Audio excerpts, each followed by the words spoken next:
afternoon and welcome, a special welcome to Mrs. Casey, to the June 7th, 2023 school board meeting, open session. May we stand for the Pledge of Allegiance.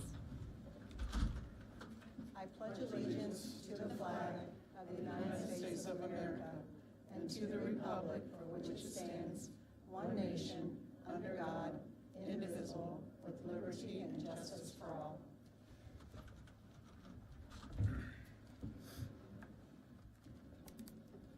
Pursuant to the general provisions, Article Section 3-305 and Section 3-104, the Board of Education of Queen Anne's County will meet in a closed session to discuss the appointment, employment, assignment, promotion, discipline, demotion, compensation, removal, resignation, or performance evaluation of appointees, employees, or officials over whom this public body has jurisdiction.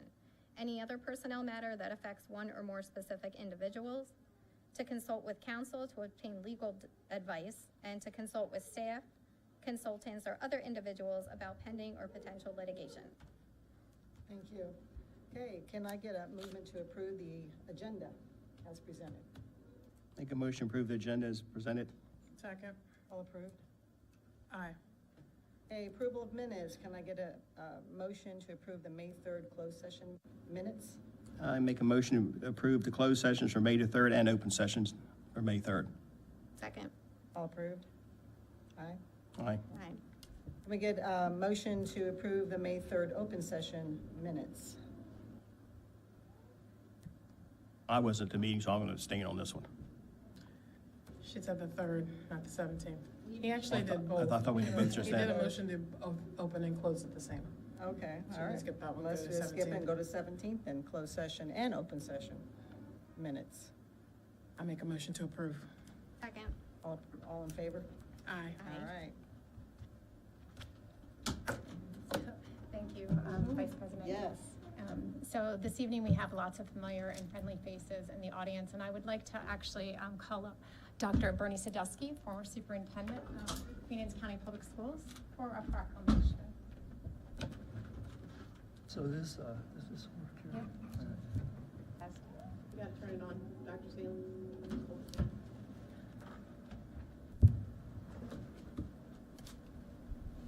So I have the honor to read this whereas, and whereas. Before we get started, I want to thank the board for taking time to honor this person who is really one of the icons of education in Queen Anne's County. Mildred and I go back a long time.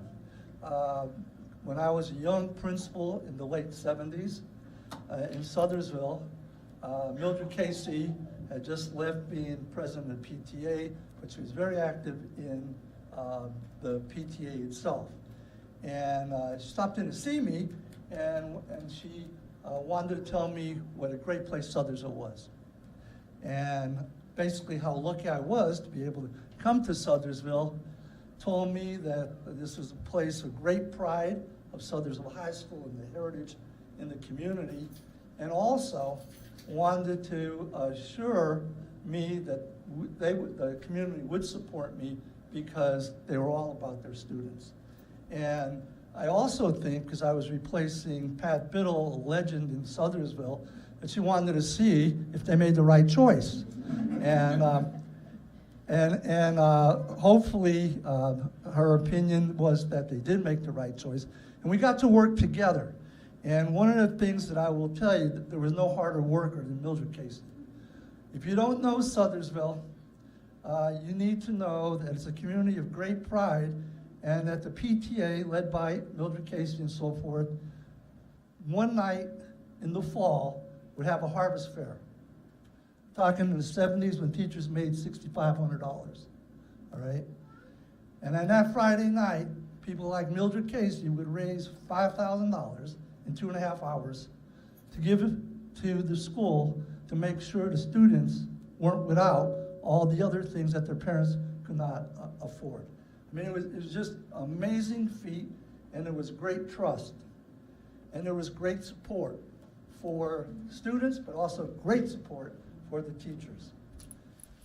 Mildred was active in county council PTAs. She also had students that went on to Queen Anne County High School, very active with the band, very active with the PTA, and that led her to great things at the state level. So if you went to a state meeting, and when you, the first thing, well, do you know Mildred Casey? Well, yes, I do. And the nice thing about it is, knowing Mildred, everybody in the state knew Queen Anne's County. And we were a small district at that time, had about 4,000 students, now have much more. But everybody could associate Queen Anne's County because Mildred was telling the good story. She was preaching the gospel about what a great place this was, what a great place, what great students we had. No wonder the governor then decided to appoint her to the Queen Anne County School Board because she had all the experience. She knew the students, she knew the parents, she knew the communities. And as a school board member, I was fortunate because she is one of the people, the other two, and there are 2 people missing, that hired me as superintendent. And we had a great working relationship. And the working relationship was this. All of our decisions were based on, is it good for students? Not about is it good for the commissioners or is it good for somebody in Baltimore? Is it good for the students in Queen Anne's County? And Mildred led that fight. And so when we look back at all the great things that happened in Queen Anne's County, anytime a student was recognized, anytime a team was successful, anytime our performance scores came out, Mildred was happy. Because she was so proud, she was so invested that we have the finest students. That's what you need in a school board member. And we had a great team of call it a team of board members that were absolutely committed to making sure, regardless of where you lived, whether you lived in Roman Coke or whether you lived in Crumpton, students are going to be treated the same, and they're going to get a really good educational experience. So it is no wonder that you've taken the time to honor her today. Never give a former superintendent a microphone. Okay, so whereas Mildred Casey has been a lifelong resident of Queen Anne's County, whereas Mildred Casey was a Queen Anne's County Board of Education member for 10 years from 1989 to 1999, whereas Mildred Casey won MABE's 1998 Charles W. Willis Award for Outstanding School Board Service in 1998. Remember that night? Whereas Mildred Casey has been an active member and volunteer for several parent-teacher associations, Band Boosters, Social Service Board, Sothersville Volunteer Fire Company Ladies Auxiliary, Queen Anne's County Children's Council, Boy Scouts of America, and Sothersville Alumni Association. Now, therefore, we, the Board of Education of Queen Anne's County, wish Mildred Casey a very happy 99th birthday and thank her for her many years of devoted service to the students and residents of Queen Anne's County. And it's signed by all of the board members. Let's give her a round of applause.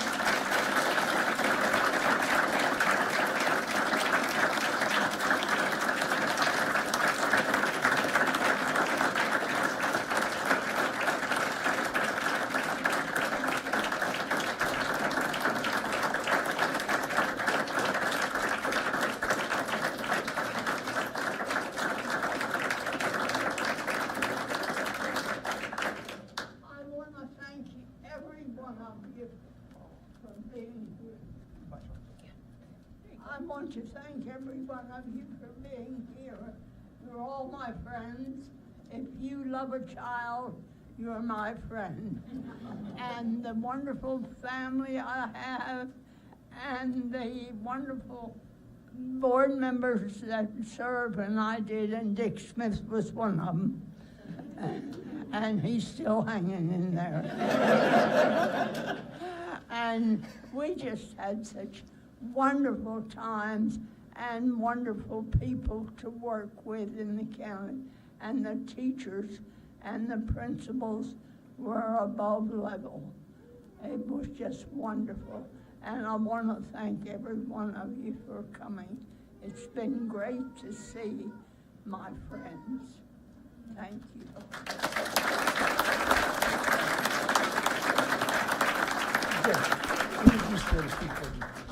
Okay, I'd like to also introduce two other board members, Becky and Liz Broderick. Becky Berner are two board members that serve with Miss Casey. Some of you know Elsie Lawrence, he was there, Madeline Hollis. It was an honor. I learned a lot from Miss Casey. Sometimes she won't admit it, but we didn't see eye to eye every time. but she schooled me well, so that's what happened, board members. That's what happened to me. But thank you, Miss Casey, for everything you've done. And I would also like to thank Margie, a teacher in Queen Anne's County for 40 years? So that's, dedication. Well, I have my husband with me tonight, Joseph, and Michael, my son, and Casey, my daughter. My other son couldn't make it. He's taking some classes tonight. And my good friend Janet Pauls came. She's covering her face, but she's a good friend. And thank you very much. This was quite an honor for my mom.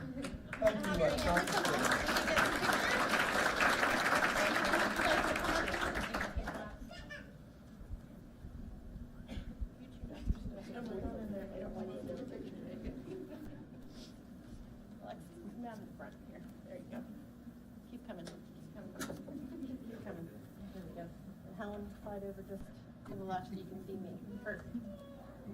Okay, ready?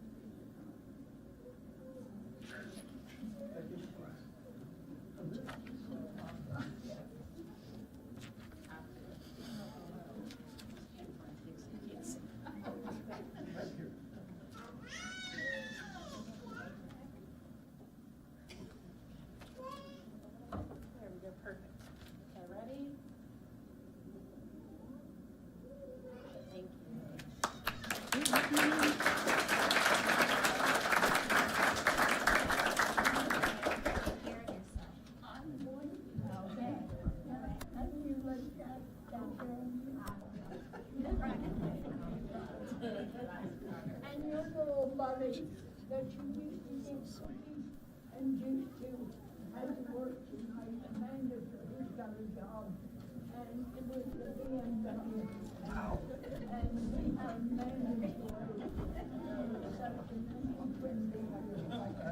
really good.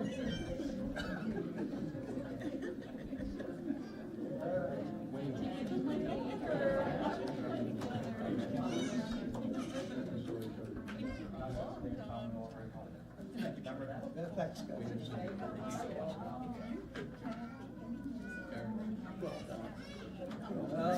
How are you? So next, we'd like to welcome up our Supervisor of Instruction, Mr. Michael Page. Thanks. All right, welcome everybody. Today I have the honor of giving the awards for the Agricultural Awareness Day Essay Contest. And I have two committee members with me today. I have Miss Lee Bridgman from the University of Maryland's Extension Office, and I have Miss Jessica Clark from Horizon Farm Credit. And I also would like to recognize Miss Jenny Rhodes from the University of Maryland's Extension Office, and Janelle McHenry from Thompson's Agriculture Consulting. They were a part of helping to develop the program, and we've worked together for about 6 years in order to have the students come to the 4-H park for Agriculture Awareness Day. Agriculture Awareness Committee planned a 6th annual Agriculture Awareness Day in April with all 7th grade students. The program utilized the Next Generation Science Standards, the Maryland Environmental Literacy Standards to educate students about agriculture. With the use of educational stations throughout the day, our students explored numerous agricultural topics and participated in hands-on experience at each station. At the conclusion of the event, each student was asked to participate in the Agriculture Awareness Day Essay Contest. Each school had a first, second, and third place winner, and then there was also an overall winner for the county. The question they had to answer in their essay was, how does agriculture affect your life every day? And it was a one-page paper or a 2 to 3 minute video or PowerPoint the students could submit. And first prize gets Apple AirPods, an ice cream cone, or a snow cone every day at the county fair. The second place winners get a $50 gift card, ice cream cones, and snow cones every day at the county fair. And the third place winners get $25 and 3 free ice cream cones and snow cones at the county fair.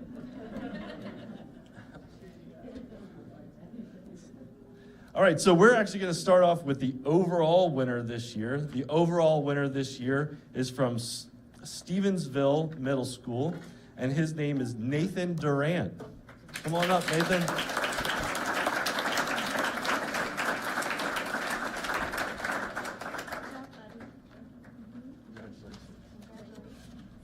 And we have Dr. Schreckengoss, the principal, with us. Dr. Schreckengoss, if you want to come up for a quick picture with Nathan, we can all squeeze in and come on over here, Nathan. Congratulations.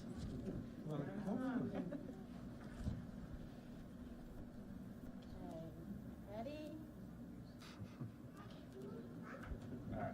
All right, ready? 1, 2, go. Sweet. 1, 3. Thank you. Congratulations, Nathan. Good job. He's an overall winner for the county.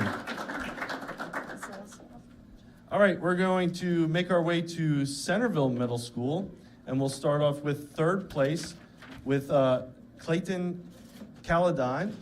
Come on up, Clayton. Congratulations. Second place at Centerville Middle. Stand, come on, stand. It was Jolie Errolls. Come on up. Congratulations. And first place goes to Cooper Reed. Come on up. And we'll take a real quick picture with you all. Congratulations, Centerville Middle School. Organize them. Okay, ready? Mr. Smith, that one. Ready? Got it, thank you.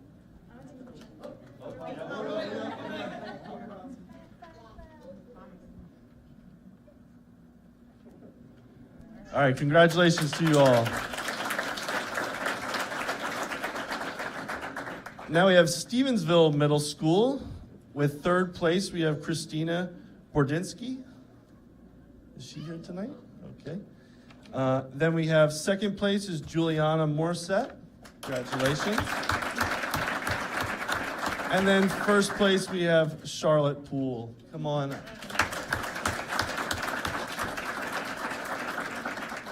Congratulations.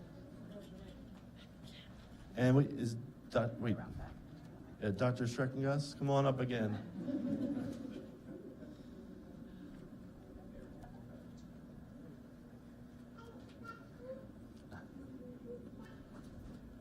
Ready? Got it, great.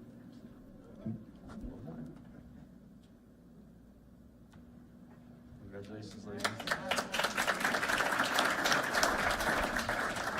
All right, and Sothersville Middle School. Third place, we have Madeline Marco. There she is. Come on up, Madeline. Second place, we have Willow Winterstein. Congratulations. And first place, we have Connor Evans. Congratulations.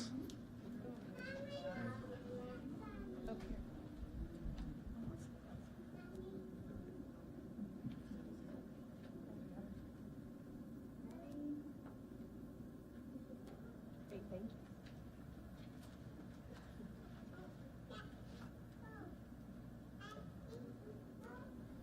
Very good. Wait.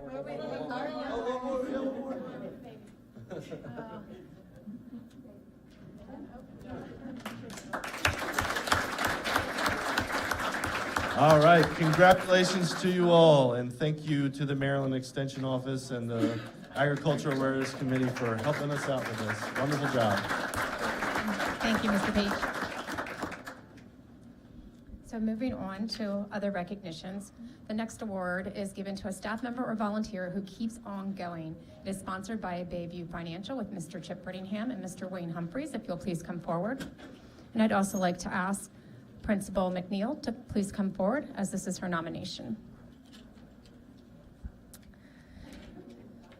So this month's Energizer Bunny is Dorothea Hanner. If she could please come forward.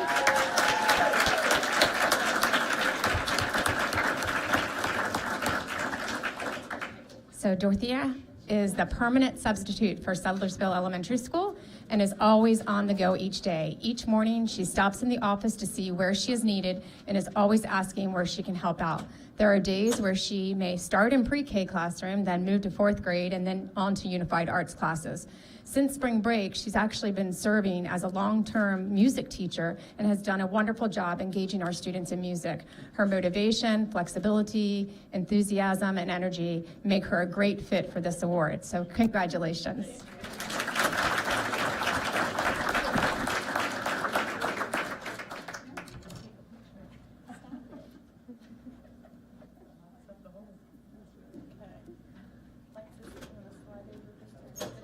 Yep, perfect. Ready?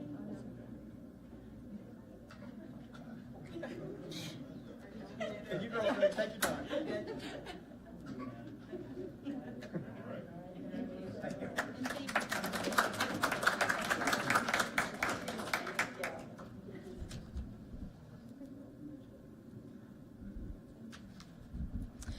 The next award is our Shining Star Award. This award recognizes someone in our school system who shines, and this award this month goes to Missy Darling.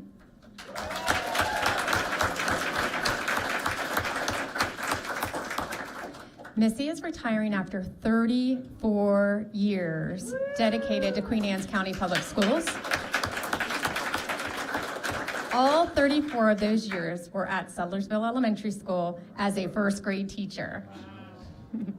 During her time at Settlersville Elementary School, Missy always demonstrated empathy and compassion for her students.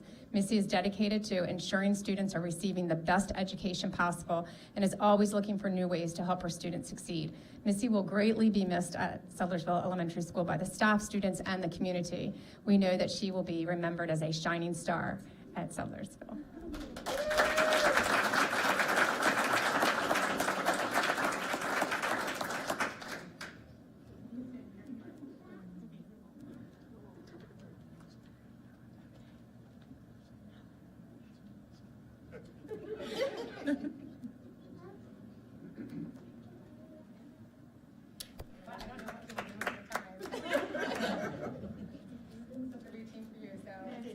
Lots of relaxation, and if you'd like to ever come back to substitute and help us out, we would greatly appreciate it. So please don't go too far. Yes, it is, absolutely. Thank you for your service. And our last award this evening is the Queen Anne's County Public Schools Spirit Award. This award is given to an individual who embodies the spirit of Queen Anne's County Public Schools. And tonight, I would like to welcome up Rachel Wagner.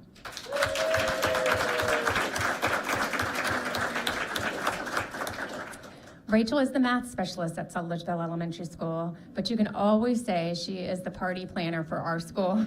Rachel loves to plan spirit weeks for students and staff, and she made sure that Settlersville Elementary School had a winter concert when our music teacher had left. Prior to MCAP, which is our Maryland testing, Rachel planned a pep rally that included all grade levels. During the testing period, she planned for grade levels that were not testing to cheer on those that were testing and provide treats to the 3rd and 4th graders. Rachel is all about keeping positive morale at Settlersville Elementary School, and we thank you for that. Congratulations.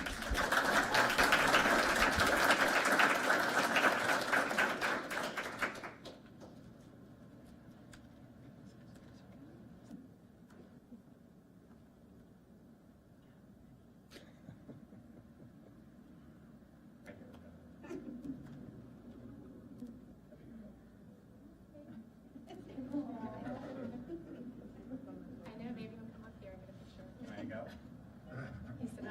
Those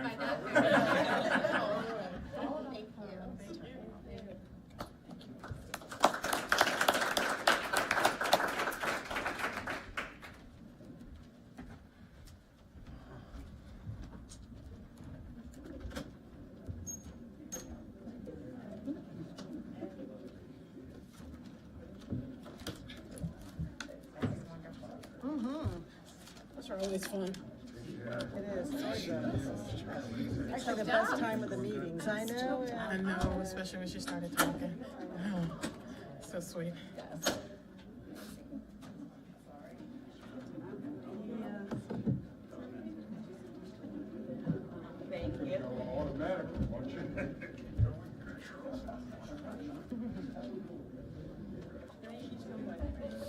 It was very good. Except for the pictures. He was like, I'm not in the mood. Good night. Okay, yeah, that is the best part of the meetings.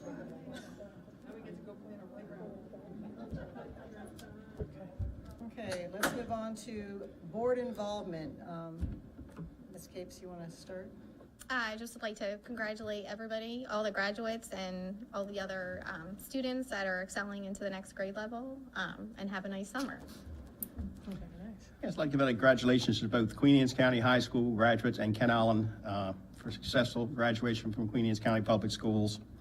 I also attended Field Day and fifth grade advancement at Kennard. It's been a great year, a lot of smiling faces. A year ago, we just getting over COVID. Now I think we're getting back to a more normal time where you see kids out there with a smile and enjoying themselves. And I'd like to give a thanks from me and the whole board to the teachers, the administrative staff, and our support people who had a very successful year. I can say I'm proud of this year and what we've accomplished and what we're looking forward to this fall. Thank you.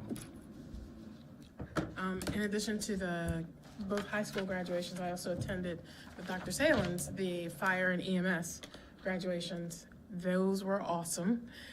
I was happy that we had 3 students from Ken Island and Queen Anne's that did that graduation. I hope that we will have more next year. So those that are interested, sign up.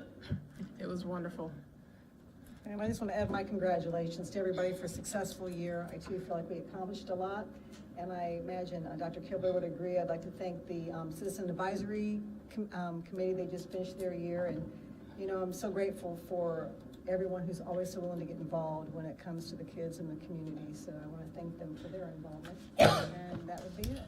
So, Dr. Salins. Yes, and ditto everything that the board is saying. That was what was going through my mind. Just a congratulations to our students who are moving on to the next chapter, but also thank you, a huge shout out to our teachers, administrators, all staff members who every day make it right for our kids and make sure that they are successful in what they do. So thank you, and I hope everybody has a fantastic, relaxing break.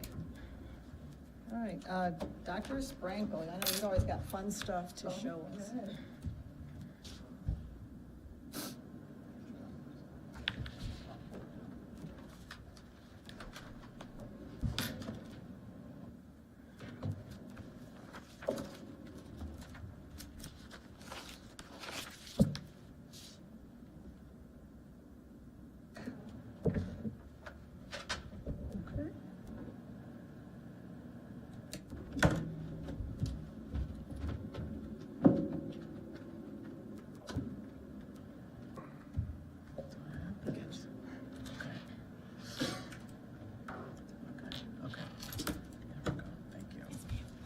Thank you so much. Good afternoon or good evening. Say Vice President Bennett, okay. Dr. Salins, board members, executive team members.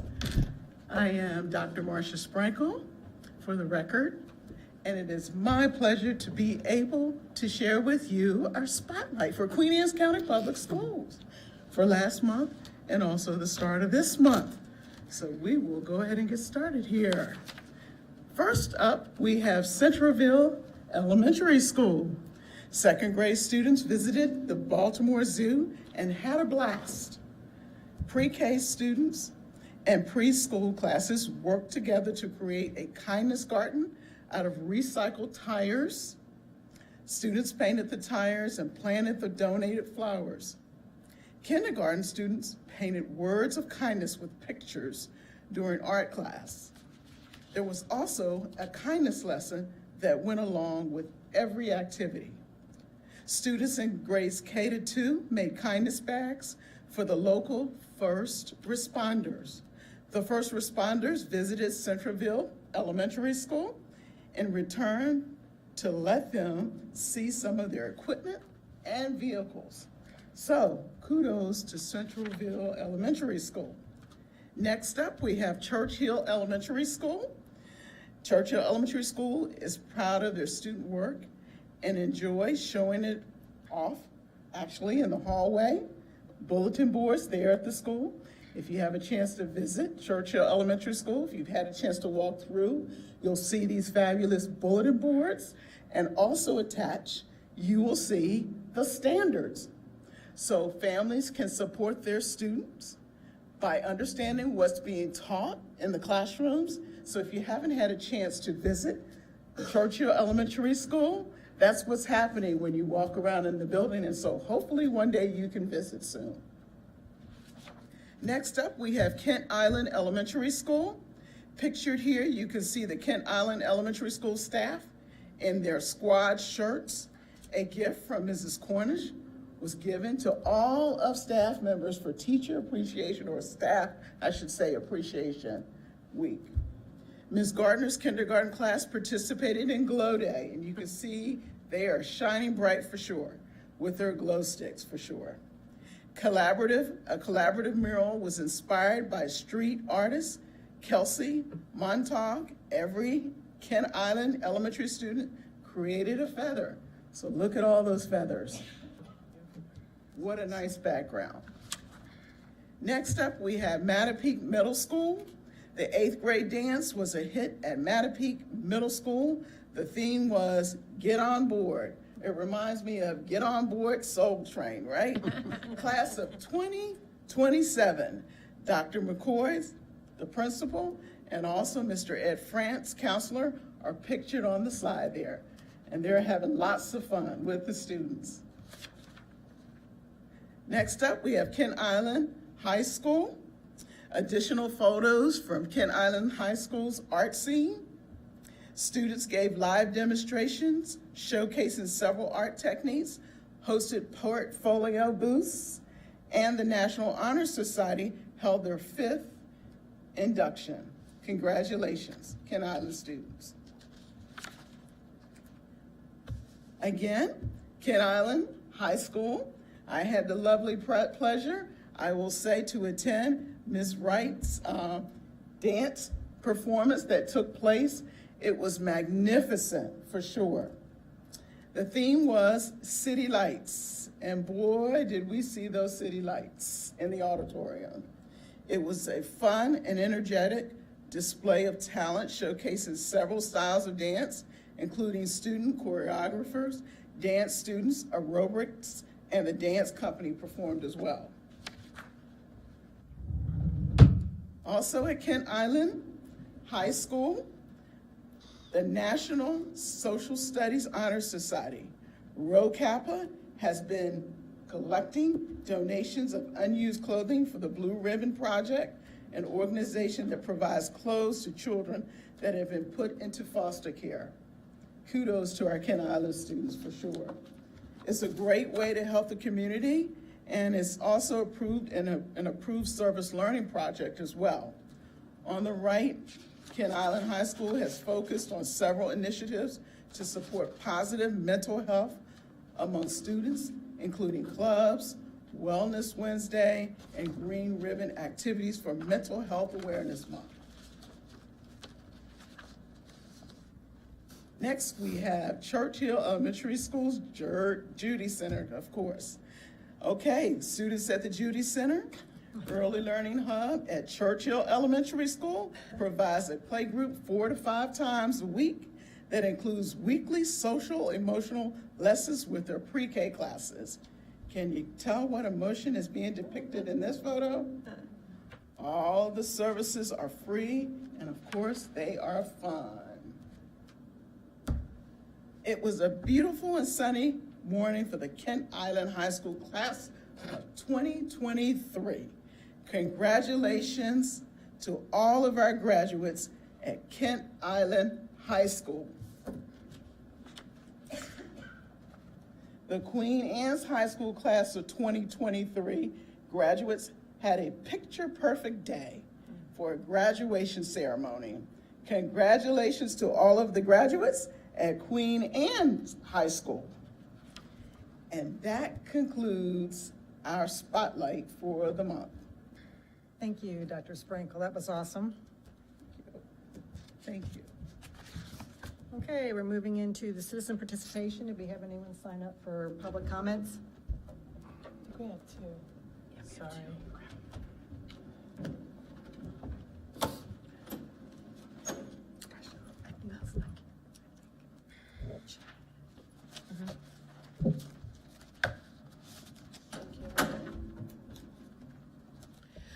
We ask all speakers to keep in mind the following guidelines. Speakers should sign the roster, including their telephone number and address. Comments should be limited to 3 minutes in length. Comments longer than 3 minutes should be submitted in writing.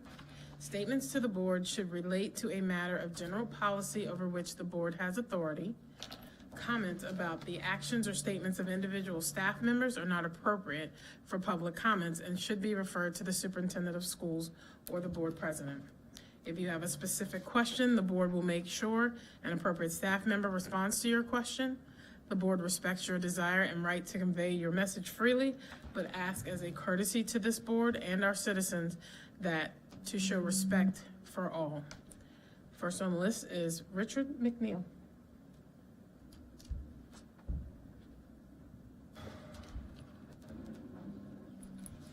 Good evening, board members. Richard McNeil. I live on White Marsh Road. At least when I left there tonight, it was still on White Marsh Road. So I'd like to extend our gratitude to the board for recognizing Mildred and all her services. I transferred to this school district in Queen Anne's County in 1980, and one of the first people that I got involved with in 1981 was Mildred Casey. And she has been sharing her wisdom with everybody and me ever since, and we've enjoyed her presence at our retirement luncheon, so I wish her well. And I hope that when I'm 99, that I don't want to be president of the retirement group. Okay, so just mention that. We'd like to just recognize two of our scholarship winners that we supported at Kent Island High School. I'll mention their first name is Catherine, and Queen Anne's, it's Emily. We're going to recognize them on Tuesday at our luncheon, this coming Tuesday. So we're hopeful for them to finish up in 4 years so they can be hired as the teachers by our group right here on that part. On behalf of the retirement group, we'd like to thank Dr. Salins and her staff for the wonderful year. I had the opportunity to visit a couple of the schools this past week to see some people who are retiring and ask them how the year went. And, you know, as Dick, as you said, the idea of getting back into a routine from COVID is still ongoing. And, but they all said that, that the students were more focused this year than they have been in the past couple of years, and for good reason. So we hope we don't go through that again. I'm looking forward to greeting many of the retirees on the 21st. Thank you for the invitation, and we're looking forward to inviting them in. If you've been watching some of the news shows, there's been a couple specials on the mental health of students. And, you know, this has got to be a concern for parents and educators. One of the ones most recently was the idea of how many students and children are being impacted by social media, even starting at 9 and 10 years old. And you know, a lot of that is, I think, is my personal feeling. Parents need to step up and you know, be careful of what their children are, how much time they're spending on that. And I know it's a challenge for schools to deal with that, and that's not what they're supposed to be dealing with. They're supposed to be dealing with the educational part of that. So have a good summer for all the people in the schools, and I'll see you all in July probably. So, thank you. Thank And you. again, thank you for Mildred Casey's. That was wonderful. Chris Blanton?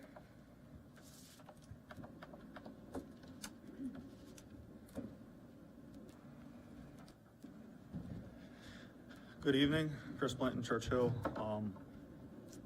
First, I'd like to start off by saying I think it's unfortunate that we changed the rules after I ask questions and we don't want to answer them, and then we change it to just comments in the rules. I think that's unfortunate, and I think as voters, we should be able to ask questions, and elected officials should be able to answer them.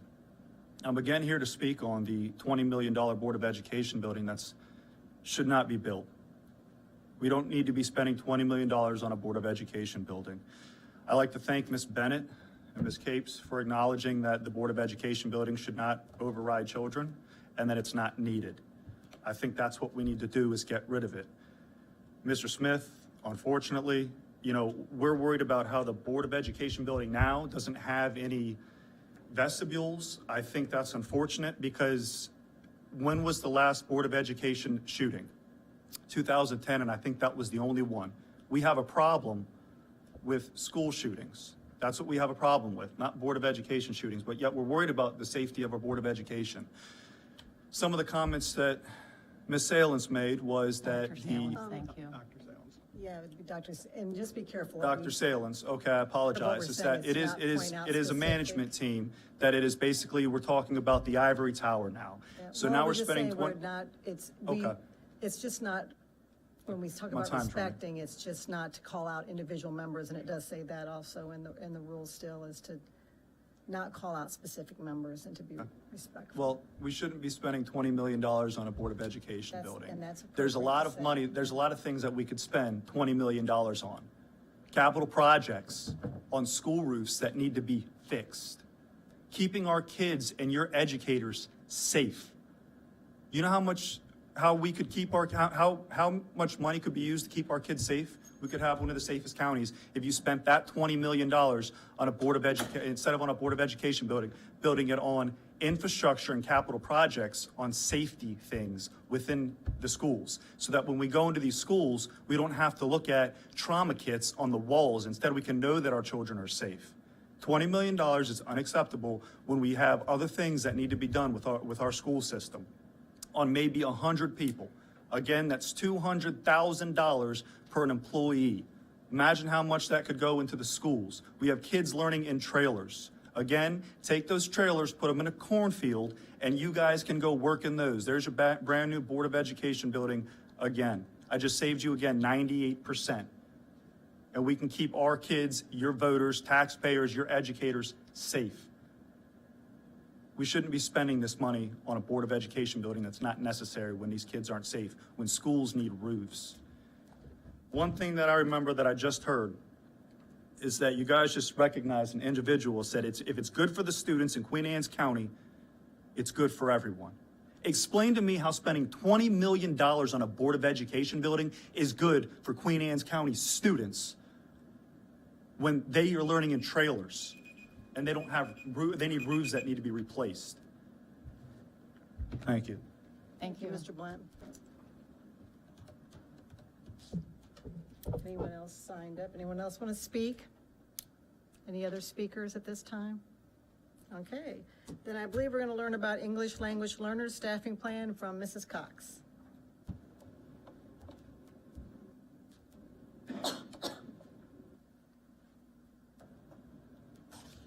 Let me try and bring this up.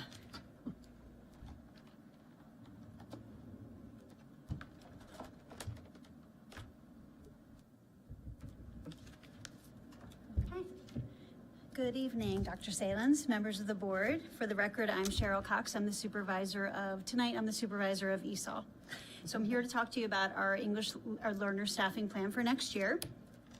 I wanted to start out by giving some positive to my 10 ESL teachers who have given their heart and soul this year and had a very successful year.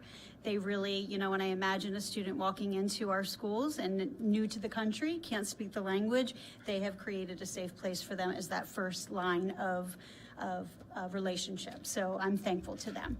So my purpose here tonight is to give you an overview of our draft. Everything is draft because, as you know, the things are ever changing. Enrollments continue to roll in from other countries, so everything changes on the daily. As of today, we had 408 ESL students in our district at this time. So I did put there at the bottom just our obligation, and we feel this, and our ESL teachers feel this every day. They are going to make sure that those students get all the supports they need to be successful in school. So for the coming year, we still have 10 teachers, no additional staff at this time, although I will talk a little bit about how we are readjusting some things within those 10 teachers. We're hoping within the grants that we have to continue to have 4 grant-funded tutors for 5 hours a day to support pushing in to the content areas classes to give those our ESL students those supports that they need in those classes. At this time, ESL in pre-K, we don't service students in pre-K. It's not federally mandated, but I wanted to put that in there because we still look out for those kids. We know that we need to take care of them the moment they walk in our doors. So while our ESL teachers are not servicing them directly, we are consulting with the pre-K teachers to make sure they know what English language learners need, because we know we need to worry about KRA scores and preparing them for kindergarten. So our plan, again, draft as of today, is attached. The one big change that I wanted to point out to you is currently this year, we have 2 teachers at Kent Island High School. That has been a successful model, but when looking at the numbers, there's only 34 students at Kent Island High School. It's not as many compared to some of our other schools. Currently, the plan is to move one of those teachers to Sudlersville Elementary to support the growing need at Sudlersville. That would put 2 teachers sharing Sudlersville and Churchill.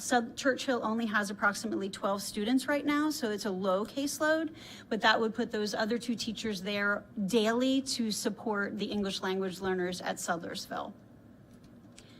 The other changes within that model are just really, the goal is for ESL teachers not to have 3 schools. Currently, we have one other teacher that has 3 schools she's traveling to, not the most effective model when she's spending a lot of time traveling.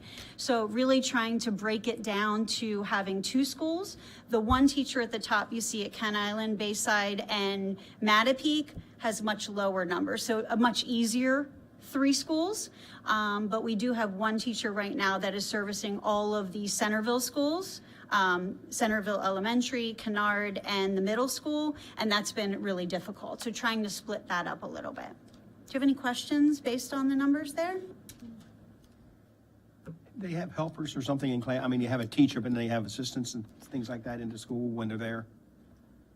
I'm sorry. The teacher, but Yes. you have assistants for them? Because when I see 60, 70 students, I must Yes. have somebody to... Yes, so the ESL teachers, their role is to really teach language acquisition. So they're gonna pull them out and make sure they get those services, but they're also pushing in whenever they can to support the content area teacher, yes.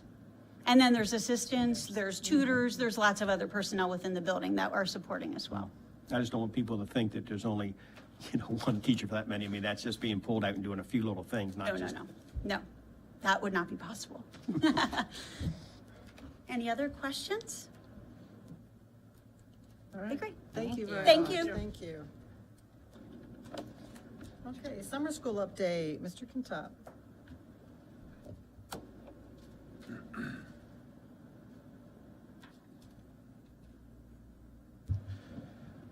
Good evening. Evening. I echo the sentiments about Miss Casey. When I first came to Sudlersville in 2005, Dr. Sadusky hired me, and he introduced me to certain folks up in Sudlersville and said, here's the people that you need to know. And Miss Casey was one of them. So I am here to talk to you about this year's summer programming plan. It's looking a little bit different than we had last year, but there are still a lot of similarities. First, my purpose is to talk to you tonight about what programs we're offering, the times, dates, and locations of those programs, and what we're projecting as far as students who are going to be involved. And I apologize, I was talking about Ms. Casey, but Vice President Bennett, Dr. Salem, board members, I didn't mean to be unofficial with you guys, I apologize. You hit the important one for tonight, absolutely, absolutely. We'll start with our Title I programs. We're having our Title I enrichment programs this year. They will be held at Sudlersville Middle School and at Graysonville Elementary School. Sudlersville Middle School will actually have students from Sudlersville Elementary, Churchill Elementary, and Sudlersville Middle. We're doing one location for all three of those schools. And then Graysonville Elementary will have the students from Graysonville Elementary School there. The program runs for 4 weeks from July 10th to August 3rd. That's Mondays through Thursdays from 9 a.m. to 12 p.m. Right now, we're projected about 140 students that will be served through these programs, with an hour and a half of their time being spent in reading and another hour and a half being spent in math, trying to reinforce skills that those students may need. We do have pre and post evaluations set up so we can monitor how well the students perform from the beginning to the end. All the curriculum and materials are once again provided for teachers. We're trying to keep our numbers once in the 12 to 15 range, because when you're trying to help kids in the summer program, it's better to have smaller numbers so you can give them the individual help. At those same locations in the afternoon, we're going to be running a PFY extended day program, both at Sudlersville and at Graysonville Elementary School, but this is for the K to 5 students. This is coming from 21st Century. Same dates, Monday through Thursday, but this goes from 12 p.m. to 3:30. So this is an opportunity for students who are part of that Title I program in the morning to stay and get some, what you'll see in a minute are the camp programs from the GEARS grant. We're going to be extending them to the afternoon in the PFY. So right now we have registered 95 students of that 140 that are going to stay for the full day. We will be providing them with a lunch in between the two programs. And as I said, we'll be working on we'll have rotations of STEAM, art and nature, and team sports camps, just like we do with the GEARS grants. Once all provided, set up for them, and the students will just rotate over that 4-week period in those different programs. In the same buildings, we are running the summer camps. Miss Amy Smith presented this to you last year. This is off of the 2-year grant, the GEARS grant. Same dates, same times. We right now have 160 students signed up for those programs. That grant, the GEARS grant, is running out this year, so this will be the last year that we run, at least for the GEARS grant, this program. They started by inviting all the students who were in the gifted and talented or have been identified as potential gifted and talented students. And then once those slots, once that time frame had ended, then it was opened up to anybody that wanted to join those programs. The one thing I will tell you is that those that are in the summer camps do not stay for the PFY program, because we run the similar content and activities after school. So that they're there for the morning and then they leave in the middle of the day.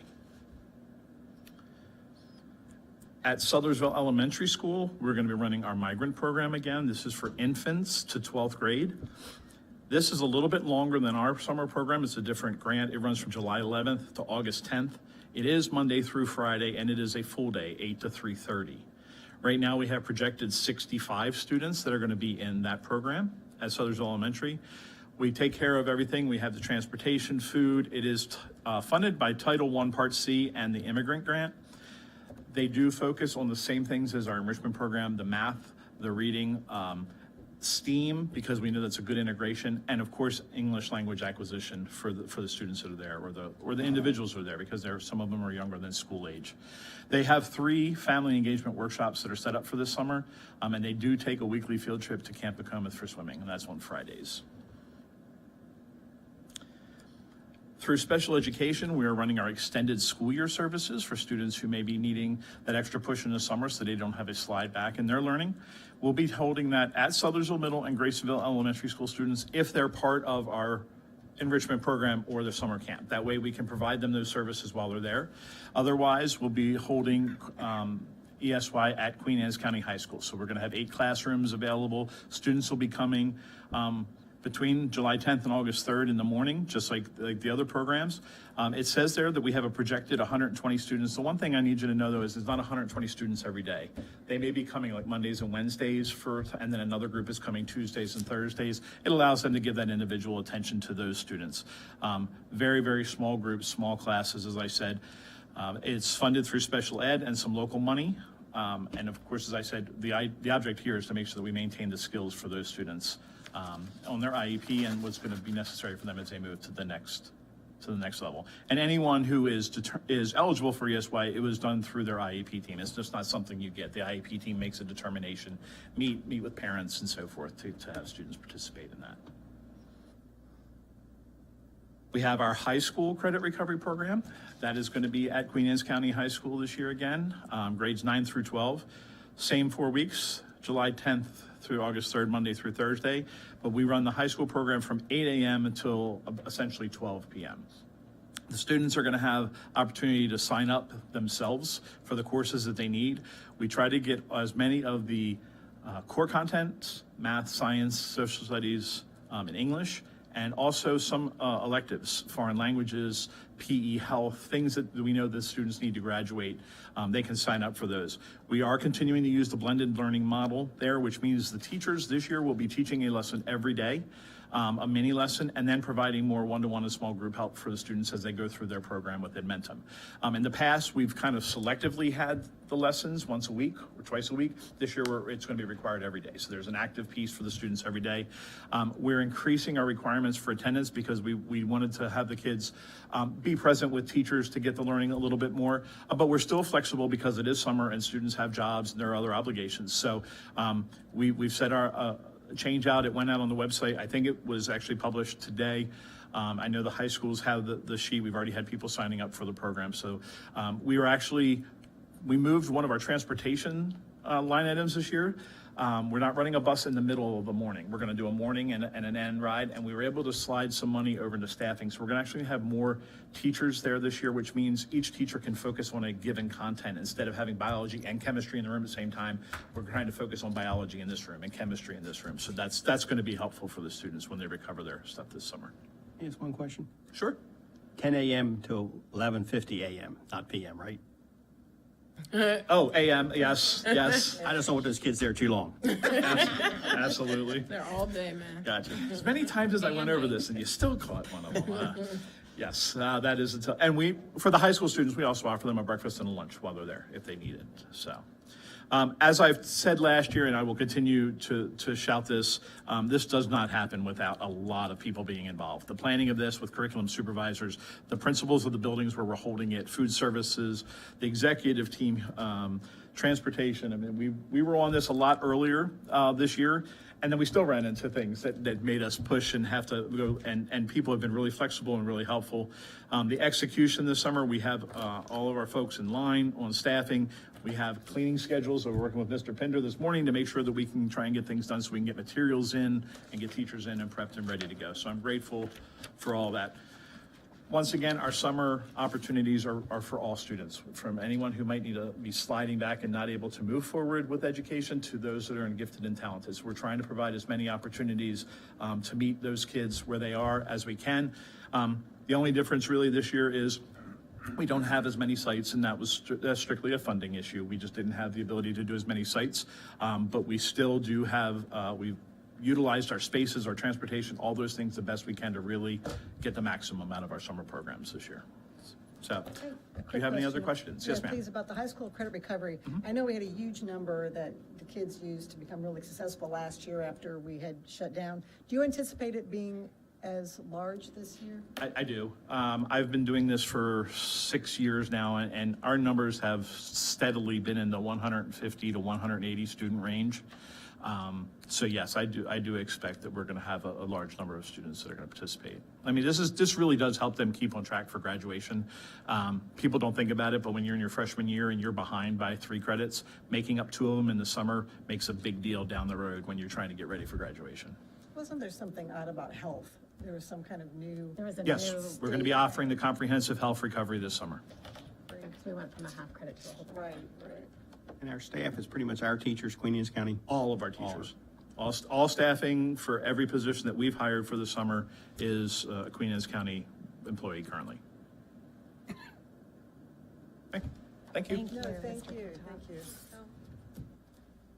Okay, I believe it's Dr. Noel next for policy 408.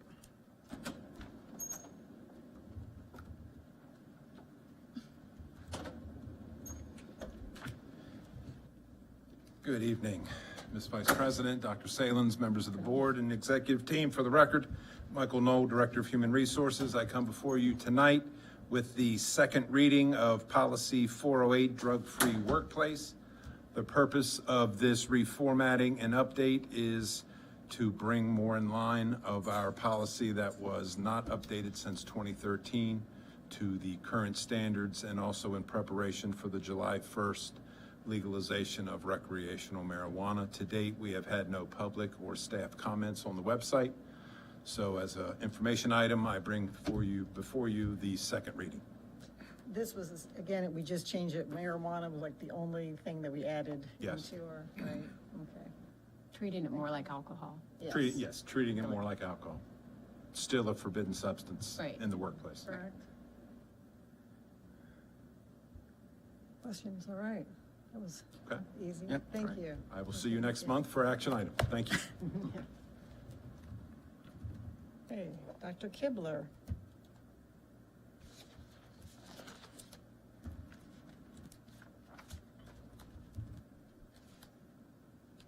Good evening, Vice President Bennett, Dr. Salins, board members, executive team, Dr. Matthew Kibler, Director of Accountability and Implementation. Just to kind of continue the trend that we've set forth this year with regulations being under the purview of the superintendent, we're just bringing to you tonight some changes that we are making to policy and regulation development, Regulation 110.1. The changes here reflect the changes that were made in the policy on policies policy last year. That is a lot to follow, a lot of policies and regulations, but basically what we needed to do was bring the regulation in line with the changes that were made in the policy on policies, and that's what the proposed changes here do. I had some questions. So when you're in B, it says the superintendent's designee. Who's going to be the superintendent? It will be somebody different each time, or? Yours, The I am that designee. And then the responsible office? The responsible office would depend on the policy. Policy, okay. And then there's another, on the second page, and it talks about that you would then, superintendent's designee would be responsible for disseminating electronic copy. Is that, because it says to the executive team and department school heads, will that also go to the BOE members? So I kind of took this to mean the way we post it on the website. Mm-hmm. That is the electronic copy. Okay. So where it is on the homepage, nothing separate. I mean, we talk about it for the 3 reads here. We even this year, I posted the 4-year policy review calendar on the website. So not only do people have a chance for the 3 reads for the specific policy, but they can see at any time when the certain policies we have scheduled to be brought up. Obviously, you all as board members, the policy on policy says as well, community members can request a review of a policy at any time. So this is just kind of streamlining that the superintendent would designate somebody to kind of organize the process of policy review, basically. Okay. So we have a standard schedule of 4 years, but again, mandates from the state, the federal government, something going on in our schools that the superintendent wants to bring up, Board of Ed members would like to bring up. The materials of instruction policy is a good one that came up. So Dr. Sprinkle's leading a committee that wasn't on for this year necessarily, but now being brought up. So. And it's not related to the regulations, I'm sorry, but it seems a time that maybe talk about it. The stakeholders' comments, have we come up with a different way to put it out to the stakeholders? Or are we still just posting it on because I know it in the past, and so it doesn't mean we're doing it now. We used to send it out. I'm not sure how we got it sent out, but it was also posted on our website. How are we reaching out to the stakeholders? So right now in the policy section of the website is where they're posted every month, and they would stay there for their two to 3 reads. And then I believe with the SMORE report that Ms. Dennis sends out as well, because it has everything that we do at a board meeting. So the parents, school staff, they would see it that way as well. Okay, so they're just seeing it on our website. We're not sending anything out any longer. Other than the link to the agenda items in the board meeting. Okay. And then comments go directly to Ms. Dennis by email, I believe, and she could correct me if I'm wrong. Thanks. Thank you, Dr. Kibler. Thank you. Thank you. Mrs. Towers, expenditure status reports.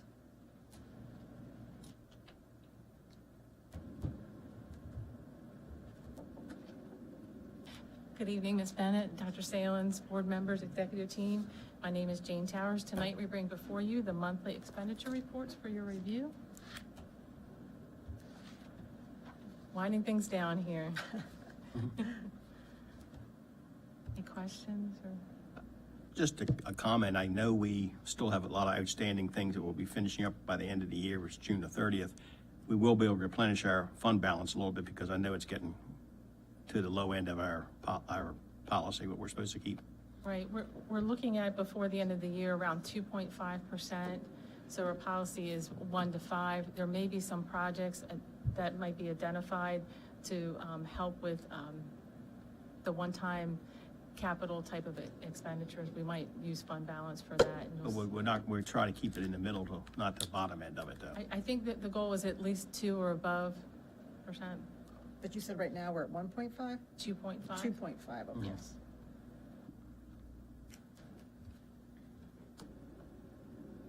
Everything's in the 90s except one, and that's only a little bit over. Yeah, looks good.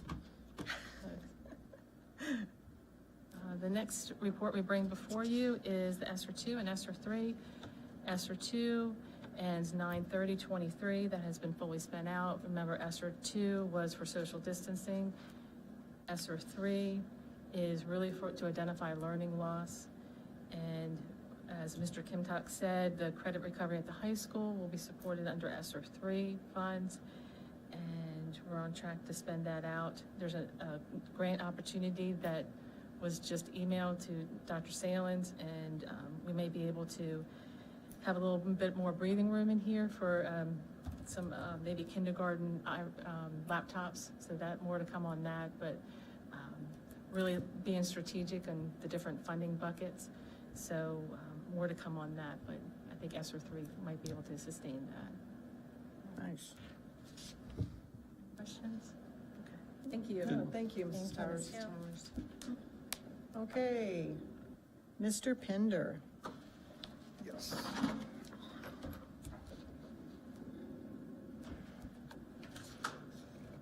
Good evening, Vice President Bennett, Dr. Salins, board members. For the record, my name is Sid Pender, Chief Operating Officer. I am here before you tonight to seek approval for an overnight trip for the Kent Island High School cheerleading team. The purpose of this trip is for the varsity dance team at Kent Island High School to travel to Spooky Nook Sports Complex in Manheim, Pennsylvania to attend a Universal Dance Association camp. The dates will be July 31st, 2023 through August 3rd, 2023. The team will depart Kent Island High School via bus on the 31st and return on the 3rd. There are approximately 11 students attending with the head coach. If approved, the budget will not exceed $5,000 and funding will come from the Kent Island High School dance team account with various other fundraisers. The housing and all is, if you've ever been to Spooky Nook, is right there inside the complex. So it's not like once they get there, they'll be going other places. They'll be housed right in one location. Any questions? No, except that's an interesting name. I know it is, yeah. It's huge. It's a huge place. There's one chaperone. Yes. I mean, what happens if? There's one female chaperone and all of the participants are female. Right, And it's up to 11. I would imagine that it's There'll be a probably- parent or somebody there or something. Yes, but it's probably going to be about 8 when they get done to attend. They were requesting for 11, but I believe when they had tryouts and cuts and things like that, it'd be down to 11. To 8. It's the housing part of it's very close to each other. Oh, I've been there, and it's, Oh. yeah, my granddaughter. All right, any other questions? Okay. I recommend that the Queen Anne's County Board of Ed approve the overnight trip for the Kent Island High School varsity dance team to travel to Manheim, Pennsylvania to participate in the Universal Dance Association at Spooky Nook Sports Complex. Fiscal impact $5,000, budget source Kent Island High School dance team account.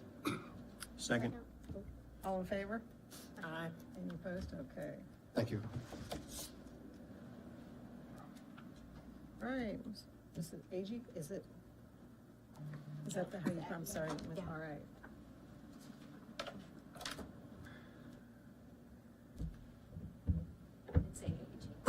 Yes. Just Hi. not very loud, I'm sorry. Hi. So I'm Kimberly Agee, and I'm here to make a request for an overnight trip for my Envirothon team. And it is coming down to the wire, so I apologize for that. We weren't expecting to win. They're quite a young team, but they did fabulously. And so next Thursday and Friday is the state Envirothon competition. We'll be going to Garrett County 4-H camp. We have housing there. It's 5 girls and myself. It is funded through the Soil Conservation Office, and that's everything. We have an agenda on Thursday to do some learning, and then the competition is on Friday. We've actually won 3 times in the last, I would say, 5 years, and we haven't been back because of COVID.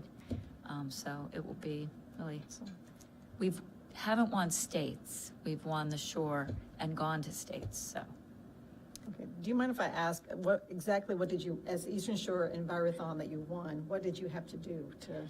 So the competition is a hands-on competition, and the students are really acting sort of as field scientists. So they have 4 categories: wildlife, aquatics, forestry, and soil science. And they have to go and they essentially take a test. It's sort of a hands-on test.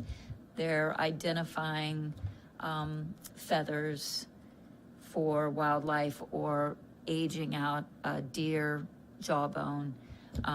They're identifying macroinvertebrates for aquatics, just for some examples. They do some measuring of trees, diameter and height using forestry tools. So a number of things like that. It's very hands-on. It's really fun. So fun. So proud of these girls. They're very into it and young. So they're a young team, so we could do it again. Very cool. Well, congrats on winning 3 times. Let's hope you do well at state. Possibly, let's see. All right. I recommend that the Queen Anne's County Board of Ed approve the overnight field trip for the Queen Anne's County High School Environmental Club to travel to Garrett County 4-H camp to participate in the state environmental competition. Fiscal impact, none. Budget source, not applicable. Second. All in favor? Aye. All right. And I say congratulations. Thank and, you. And when you win, I'd love to have the girls come back and share what they had to do to Okay. win. That would That be would be great. awesome. And if they win states, I'll be back, because then they have to go really far. Okay. Well, Garrett, I was gonna say Garrett's Looking forward to seeing it. Yeah, but this states, I think, is like in Illinois or Oh, something goodness. like that. So- Illinois is I mean, not wonderful. states, but Yeah. the national. Yeah, the national. Thank you so much. Yes, thank you. love Best of luck. Yes. Okay. Can I get a motion to approve the HR report as presented? So moved. Second. All right, all in favor? Aye. Aye, okay. And if you'll give me an opportunity, because in that report, Oh, we I'm do. so That's sorry. okay. Yes, No, yes. you have to approve it first. So I say thank you already, because you already approved it. But I would like to introduce some familiar faces and some new faces. First of all, a new appointment is the Supervisor of Instruction, Angela Giebert, who is currently with us and moving up as Ms. Cox moves on. So if you'll please come forward and just like to say congratulations to her. Very nice. Maybe you can stay so we can get a picture at the end. So, okay. I'd also like to introduce to you the supervisor instruction that's not necessarily on this report, but was on a previous report, who is with us tonight. And he is new to us, and that is Darren Guido. If you'll please come forward. Congratulations. We're going to come out there in just a minute. I have to have my cheaters over here. And then we also have, I don't know where Sid went, but we also have a new face with us that you've already approved, but is in our audience today. And this is Daryl. He's our new facilities person. So you'll be seeing him a lot around. And Daryl, can you please pronounce your last name for me again? Barraclough. Barraclough. Thank you. I knew I was going to butcher it, and I didn't want to do that to you. So thank you and welcome. And he's hit the floor running and is doing great things. And then our last announcement this evening is the appointment of our new principal of Centerville Middle School, Mrs. Tracy Kenna. So congratulations to all of them. If we can please have you all come up and we'll take a nice picture. And congratulations. Her and Mr. Smith got up and ran. Well, I had to practice that one. The cameras are just too hard for me. I'm just kidding. And congratulations. Thank you.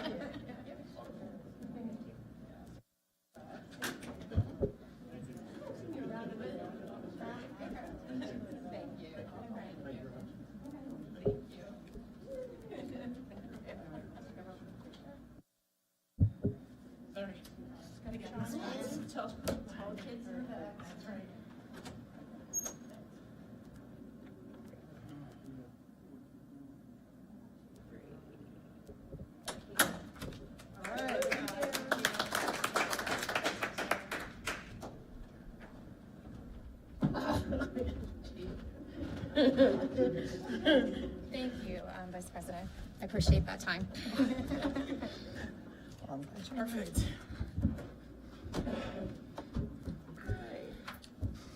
Have a good night. Thank you. All right, Mrs. Smith.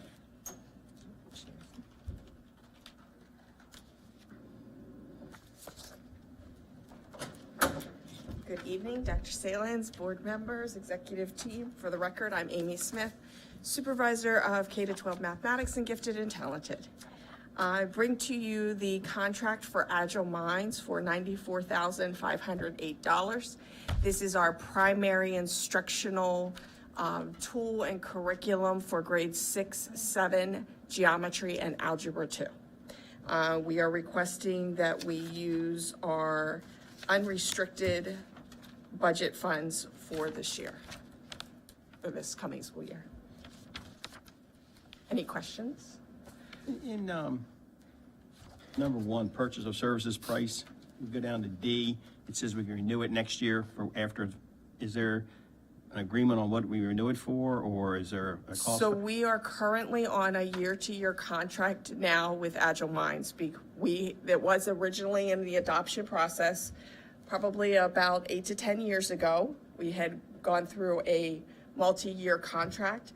At this point, all of those courses need to go through a course review and adoption to bring in whether it's Agile Mind continues on a multi-year contract or we bring in a new source. So from here forward, we're year to year until we actually get on to a adoption review process for those 4 courses.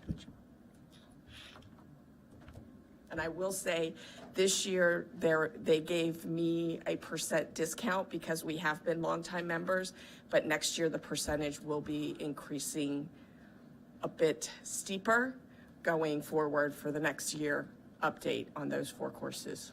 Would that The discount increasing or the increasing of the price?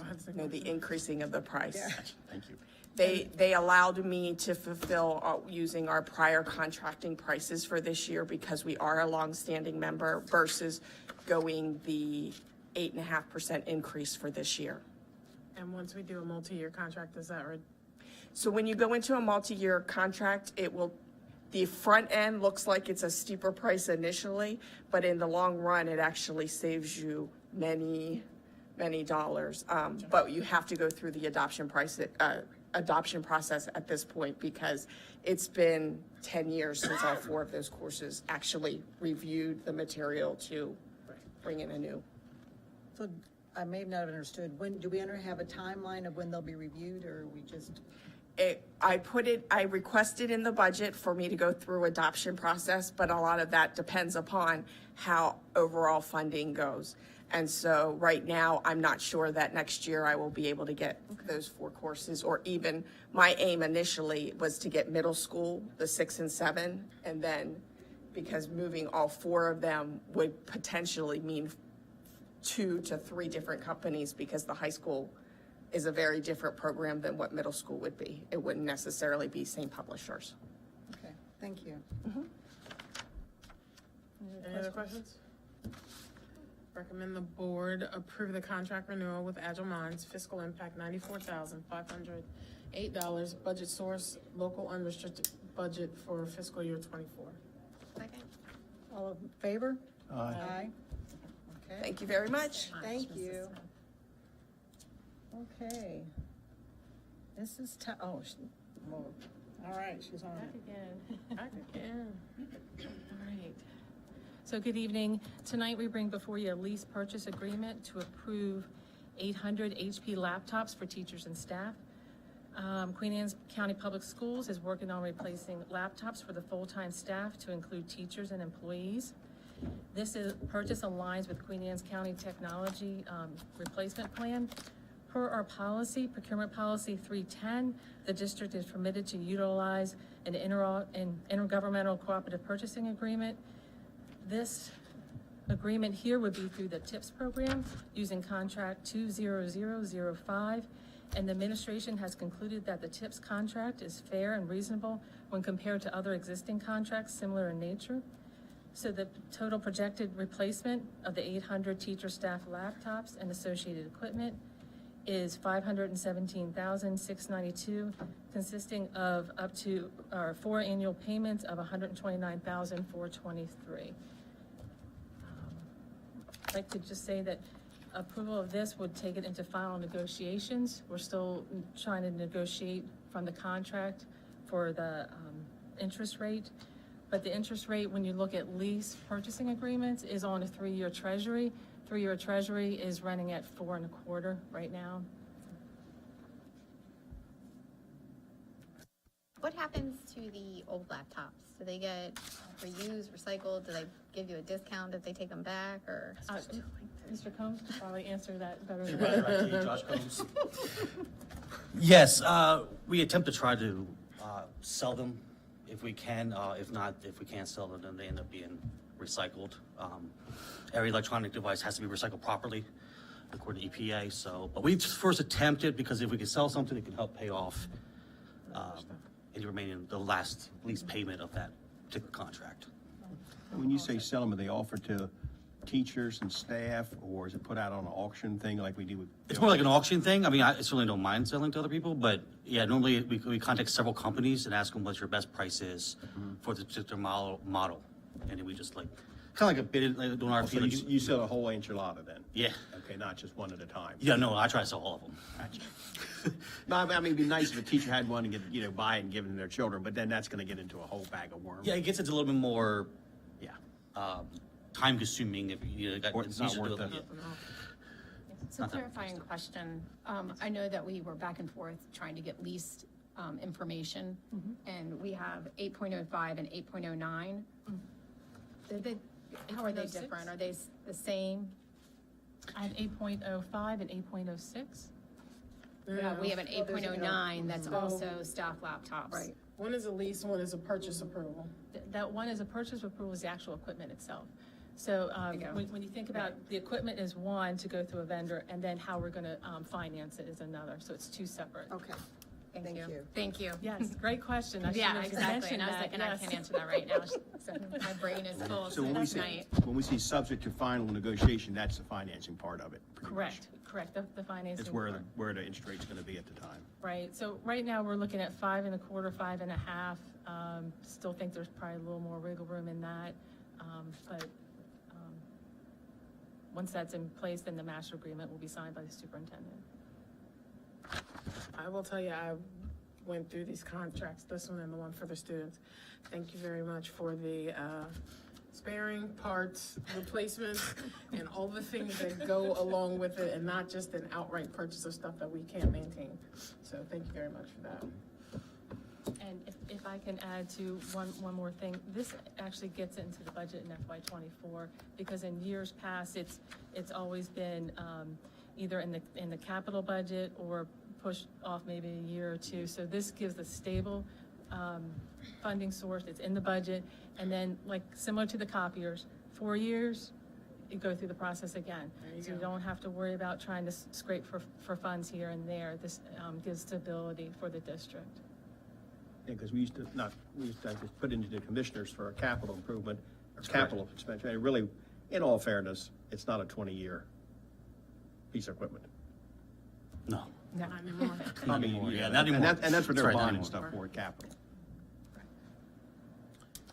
Any other questions?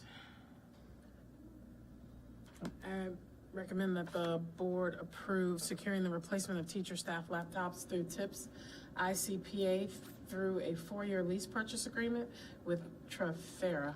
Fiscal impact $517,692 with yearly payments of $129,423, subject to final negotiations of the lease agreement.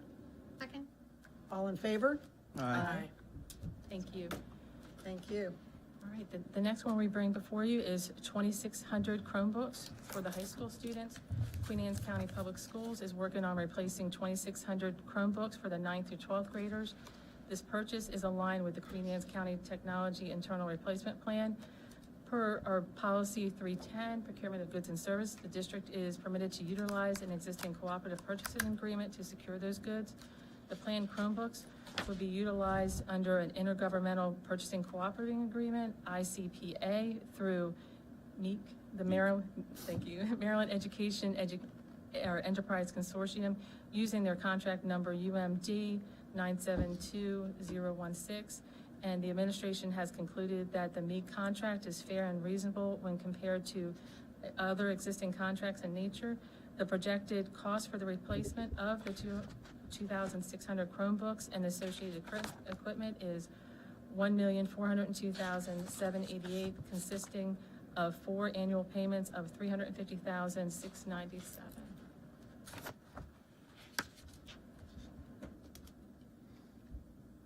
Any comments?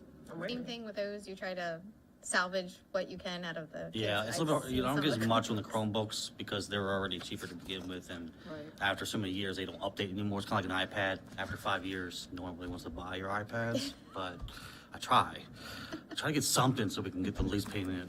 You know, you don't get $10, it's something. Yeah, they throw things away. Recommend the board approve securing the replacement of Chromebooks through the MMEC ICPA through a 4-year lease purchase agreement with Hewlett Packard. Fiscal impact $1,402,788 with the yearly payments of $350,697, subject to final negotiations of a lease agreement. Second. All in favor? Aye. Aye. All right. Thank you. Thank you. Thank you, Josh. All right. A few more. You're expensive this evening. Yes.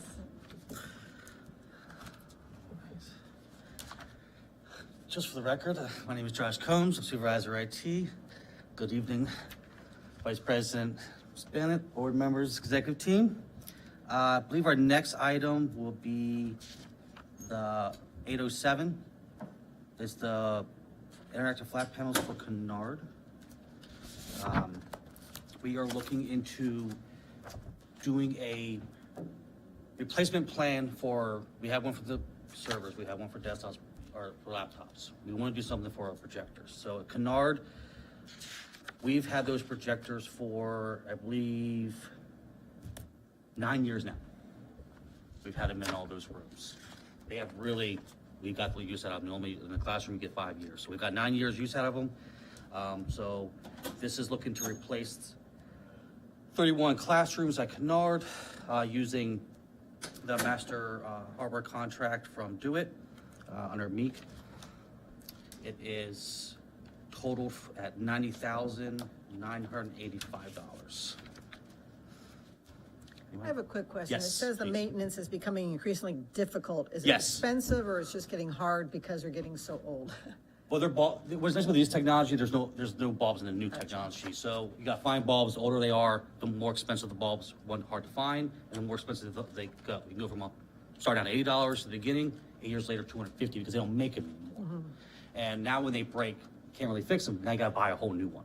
Okay. And I say I was impressed with the zero freight. I know I'm big up on the freight. I saw that, Helen. I'm not gonna say anything, but I'm glad you saw that. Yes, yes. Tell about the life expectancy. Yes, the life The expectancy new for ones. a IFP is 10 years. And we've So- had these for 9. We've had these for 9, so I'm trying to do a 8 to 10 year replacement plan on our interactive technology for projectors and flat panels for the classrooms. Okay, yep. Okay, any other questions? Okay. Recommend that the board approve the purchase of 31 Clear Touch interactive flat panels through the reseller Daily Computers. Yes. Fiscal impact $90,985. Budget source FY23 fund balance. Second. All in favor? Aye. Thank you. The, Oh, he's staying. More. oh yeah, I have like 5 more. I'm sorry. I apologize. I'll try to get through these quickly. Well, thank you for that one. 810, this is, it's basically the same thing except for center of middle. And we're looking at Epson BrightLink interactive projectors. These are also bulbless. They use laser technology versus DLP technology. This is being purchased through the HEMP 22 co-op agreement. It is for a total of $55,645 out of the FY23 fund balance. This is for all the classrooms. Any questions? Yep, any questions? Okay. All right, recommend that the board approve the purchase of 31 Epson BrightLink projectors through the reseller CDWG. Fiscal impact $55,645. Budget source fiscal year 23 fund balance. Second. All in favor? Aye. Thank you again. You're welcome. Next one, 811. This is our annual renewal of our Microsoft licensing. This is for all of our products, servers and clients, Office servers, being purchased through the Meek co-op agreement. This is for a total of $78,163.08. And this is out of the FY24 technology software licensing budget. This is one of the ones we do every year. Any questions? All right, recommend that the board approve the MEC Microsoft EES agreement 2022 Microsoft licensing with Bell Technologies. That's funny. Fiscal impact $78,163.08. Budget source fiscal year 2024 technology software licensing budget. Second. All in favor? Aye. Are we going back to 8 and 9? Well, yeah. Okay. That's fine. Yes. The 14E Chromebook 808 and 809. Okay, so we're talking about the lease agreements. So basically, we have our, what you mentioned, the 800 HP laptops for the teachers and staff.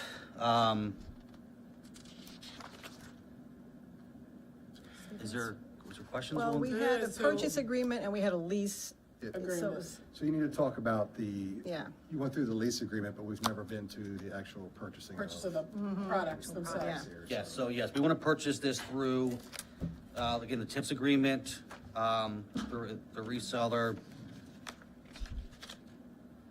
Trafera, as you mentioned, for 800 HP, 840 laptops. Hi, Josh. Hey, thank you. Save me.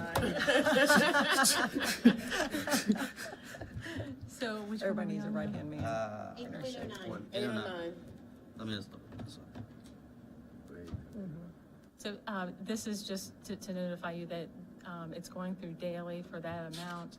The financing is going to be through a lease. I did notice that this 809 is different pricing than what we had for the 806. Yes, because that included interest. Okay, For the lease. okay. Yes. Okay.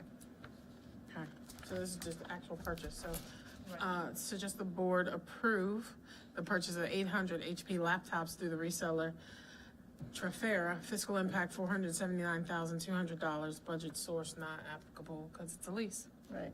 Utilizing the lease, correct? Yeah. Second. All in favor? Aye. All right. And then 808, I guess. And then we need to do 808. Yes, 808, purchase approval for the staff laptops. That's 808. This would be for the high school The high school students, yeah. Chromebooks. 2,600 Lenovo Chromebooks for high school students, 9 through 12. This will be through the reseller daily. Utilizing the lease agreement. Using the lease agreement. Okay. Recommend the board approve the purchase of the 2600 Lenovo Chromebooks through the reseller Daily Computers using a lease purchase agent. Fiscal impact $1,287,650. Budget source lease. Second? All in favor? Aye. Thank you. Puts us back down to 812. Oh, we're at 12? 812. Okay. Back on track. Yes. Sorry about that. That's okay. Have so many. 812 is for purchase approval for Lightspeed Internet Content Filtering. This is for a subscription for 1 year. We are currently using this product. This is our subscription. Content filtering allows us to restrict access to web content that may be deemed offensive, appropriate, or even dangerous to our computers, students, staff computers, and for students even if they're off campus. This purchase is being made through a co-op purchasing agreement through the Maryland Education Enterprise Consortium, contract number UMD 972016. This being purchased through the reseller data networks for a total of $51,040. Budget source FY24 technology software licensing budget. So I did have one question. Yep. So we've used this for quite a while. We haven't Yes. had any incidents of students being able to get outside of the network or being targeted from outside. This is sort of, This is more like, I don't want you're gonna have a filter version of YouTube, or you can't go to Facebook. gotcha. That's what more that this is for. This is to keep you in the education website realm versus the whole internet. So this is for the 15 schools for the students. And staff. It's basically, we content filter everything coming out of here. We have to, by law, if you have E-rate money, you have to content filter. We'll see that, they're starting to do that with public libraries. But with our students, we also, with this particular new service, used to be where it only worked inside the network. Now, if they're at home and they're on their internet, they're still being filtered on our devices. That was my question, because it's just not when they're on our internet system, but even if they're I don't, taking them doesn't matter home. where they are. They're on our device. they're on our device, device, they're using they our cannot use filter. it. So basically, the same access they get in the school, they get at home. And that's from staff to students. Yes. Thank you. That's the one. Any other questions?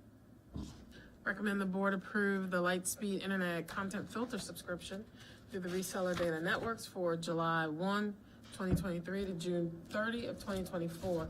Fiscal impact $51,040. Budget source FY24 technology software licensing budget. Second? All in favor? Aye. Thank you. 813, purchase approval for Power School enrollment registration. This is to renew the ongoing contract. Josh, we've heard enough. This is all of our Power School stuff. Hello, welcome to the Power School portion of tonight's program. My name is Tracy Kenna. I am the current supervisor of accountability. I thought it would be only appropriate that as my last presentation of the Board of Ed, I should try to get a lot of money from you guys to keep the place running next year. Josh, would you like to speak about the SIS? So yes, well, the first one would be the enrollment registration, which is basically our online forms. It's our back to school forms. It's how we keep track of our demographics and all the questions we ask at the beginning of the year for both new and current students. We've actually moved a lot more of the pre-K registration into enrollment this year, so we're trying to make this whole process entirely electronic. Yes, our parents still do have an opportunity to do things on paper, but the more we can get done electronically, the more documents we can get uploaded, the faster we can get kids enrolled and registered and scheduled. And this includes Central Middle School too, right? They were first. These Power Schools are sole source purchase. The fiscal amount for the enrollment forms is $27,891.29 out of the FY24 technology software licensing budget. I have a quick question. You say sole source, so there's nobody else that does this? No one else that sells Power School. Power School is direct. I got to buy everything directly through them. All Power School products. Any questions? I was like, are you thinking another question? Are you good? Okay. So just the board approve Power School Enrollment Registry contract for 1 year, August 1st, 2023 to July 31st, 2024. Fiscal impact $27,891.29. Budget source FY24 technology software licensing budget. Second. All in favor? Aye. Okay, on to 814. This is Power School this is the main database, student information systems. This also includes customization, maintenance support, and enterprise management services for 1 year. Not only do we get our upgrades and updates through our SIS, they also provide all the version updates, state updates, database updates, and they take care of monitoring to make sure our servers are healthy and do a offsite data backup for every day for an entire year. So if something ever happened to our servers, we can spin up our data within 4 hours going back 1 year. So that's part of this package.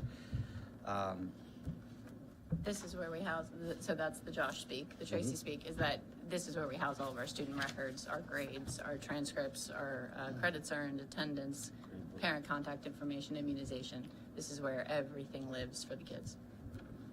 How do we back up 2-year, 3-year-old information? Do we have a thing you download to something at a different? Oh, like the online registration, if you're doing online registration, it all goes into Power School. Okay. So like a parent fills out the form, they do that, or if someone takes the paper and then puts it onto an online form, all those fields go into the SIS. So we have a way to recover if we crash. We have a way to recover all that back information. Yes. It's a pretty important product. Any other questions? Recommend the board approve the Power School SIS, EMS, CMS, and MNDES contract for 1 year, August 1st to 2023 to July 31st, 2024. Fiscal impact $57,035.64. Budget source FY24 technology software licensing budget. Second. All in favor? Aye. Okay, then I'm gonna tackle 815. Okay. This is Power School's Performance Matters Assessment Analytics Choice. This is our data warehousing platform. It is also a Power School product, so this is where all of our state and national local tests are. This is also where we do our online testing for all of our local assessments. So at this point, the majority of our local assessments that our own teachers have written are now online, so that way they're mimicking the state assessments, which are all online. The SAT, just as an aside, is also moving to online next year. So the faster we can get the kids used to taking online tests, the better they're actually going to do. They'll only have to grapple with the content of the test. They won't have to grapple with the mechanism of taking an online test. So Performance Matters handles all of this for us. They allow us to create the online tests, and then this also allows all of our teachers and specialists and principals to do their own data analysis, create their own charts and graphs, and work on their school improvement teams with the most up-to-date data. So at this point, it's $64,519.37 coming out of an unrestricted operating budget. So I have a question. So this is number 3 of 4 Power School things. 5 technically, because ambiance. We don't get a discount for like a group package? We've asked. We've asked. I believe people beyond our pay grade have been asking for things like that. So the 3 musketeers here, we just try to make the Power School stuff work. Gotcha. Yeah. Any other questions? Comments? Well, I'm just gonna say that, back in the day, when we all first started, there was several different vendors out there. And basically, this one vendor has gobbled up everybody else. There's nobody That's left true. but them. That is true. They have the power, so they don't have to give any discounts.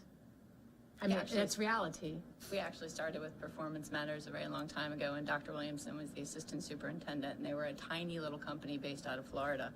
Since then, they've grown into a very large company, and then Power School bought them a couple years ago.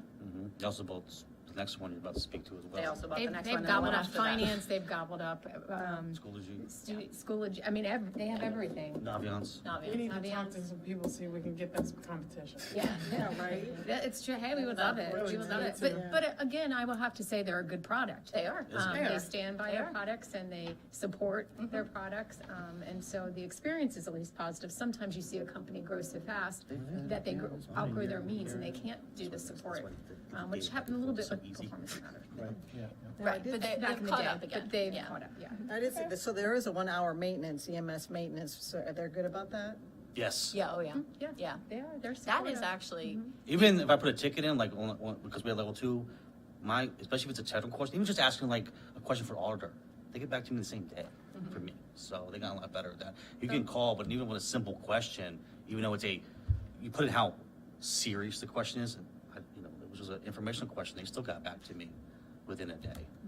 So they're very responsive. Sometimes they're responsive and they can't help you immediately, but they do get right back to you and they do work on our problems and try to fix whatever it is we've broken. yeah, and talking about the EMS, if something goes wrong with the server, I know within 5 minutes. That's the refresh cycle for the server monitoring. So if something goes wrong, they see it, and they are a 365, 24/7 company. So there's always someone available.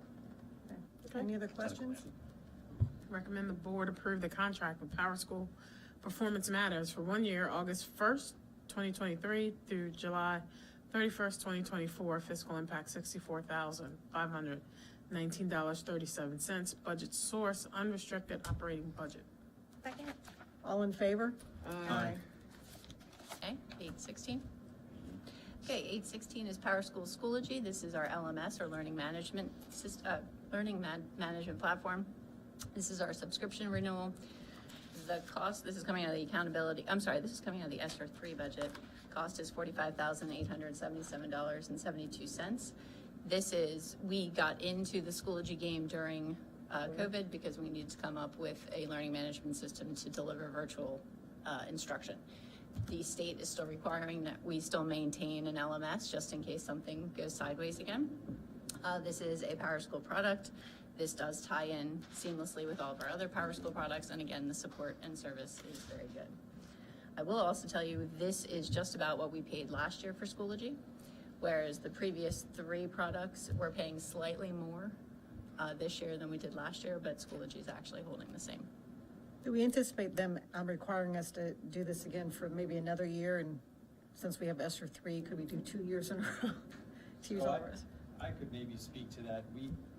There was a new bill, I'd have to look at what the bill actually was passed, but we're gonna have to have a plan that we update every 2 years to be able to respond in case another pandemic type thing would ever pop up, where we could provide services to students electronically if we had to pivot at a moment's notice. I don't think we're going to be able to get rid of an LMS with ESSER expiring. I think we're going to have to continue with it, because it's going to have to be a part of like that plan. If something would happen all of a sudden, we would never be able to get rid of it and then have to all of a sudden enter into a contract and set it up right away. So we need to put it in the budget Or now. can we, well, I was wondering, can we do the 2 year and use our ESSER 3? Is there any ESSER? Well, it'll be every 2 years that plan, Okay. that indefinite, that plan has to continue now. That's Okay. the legislature's response to what happened the last time. Thank So you. we don't have the downtime. And at this point, all of our teachers have the materials in Schoology that rolls over year to year. So at this point, it's kind of easy for them to keep it going year to year. Okay, any other questions? Recommend the board approve the contract with Power School Schoology for 1 year, July 1st, 2023 to June 31st, 2024. Fiscal impact $45,877.72. Budget source ESSER 3. All in favor? Aye. All right, so as I said, the past couple were a little bit more expensive, but we're going to end our Power School portion of the evening by saving $10,000. Mr. Evans, take it away. No, it was Mrs. Kenna who made sure that happened. But with Power School, Naviance is the primary platform of instruction for career development, in grades 6 through 12. It's also a platform in which both high schools submit college application documents to all post-secondary institutions. It also provides us with alumni tracker, which gives us data on graduates and post-secondary enrollment. It was a godsend when your child is starting college and you gotta apply to 5,000 schools. It was awesome. Again, everything is electronic. Yep. And Common App is tied in. There you And go. actually, this past week, we've been playing around. I have not told Matt this yet, but we've been playing around with trying to get the kids to be able to do all their 4-year plans in Naviance, and then those would automatically go back to Power School to create their schedules for the next year. And part of the contract or the license provides training for counselors, and they're actually going to have 2 3-hour training sessions to high school counselors on Monday and Tuesday of next week. All right. Any other comments? Recommend the board approve the contract for Naviance for the 2023-2024 school year. Fiscal impact $33,563.70. Budget source $33,563.70. That's a Unrestricted budget? Yes, there unrestricted we go. budget? All right. All right, thank you. Second. All in favor? Aye. Aye. Thank you. Guys, Thank you so much, Yeah. really, Thank you. team. Thank you.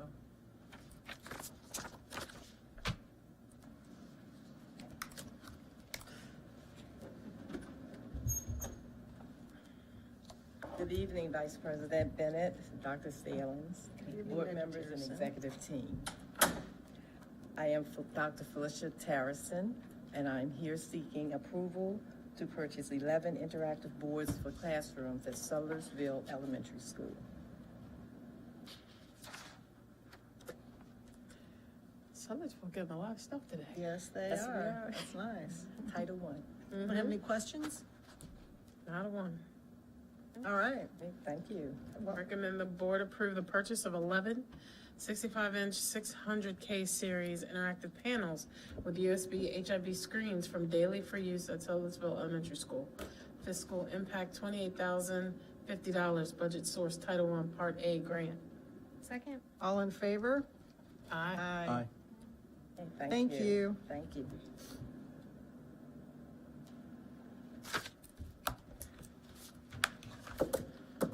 Good evening, Vice President Bennett, Dr. Salins, members of the board, executive team. My name is Matt Evans, Supervisor of Student Services. I have before you the third read action item of Student Attendance Policy 503. To date, there's been no public comments or questions. We would ask that the board approve Student Attendance Policy 503. Any questions? Not a one. All right. Recommend that we approve policy 503, subject to final, no final edits in format and style. All in favor? Aye. Thank you. Thank you. One more. Again, a third read action item, Destruction of Information Policy 510. To date, no public comments or questions. We would ask the board to approve Policy 510. Any comments? Recommend the board approve policy 510, subject to final edits in format and style. Second. All in favor? Aye. Thank you. Thank you. Thank you, Mr. Evans. Just rocking on through. Good evening again. Here tonight for the third read for Policy 607, Comprehensive Curriculum Management, seeking your approval. Any comments? None. Recommend the board approve policy 607, subject to final edits and format and style. Second. All in favor? Aye. Thank you. Thank you.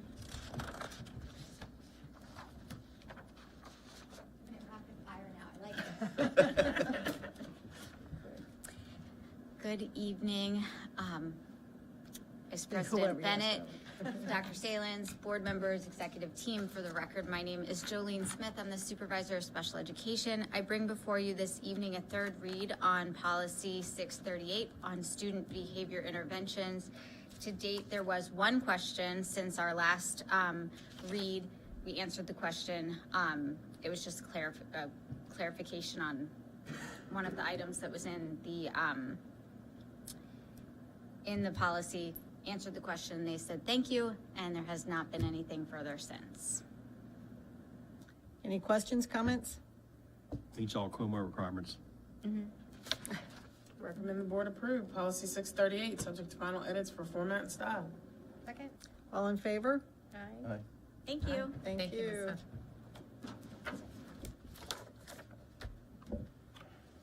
Melissa. Oh.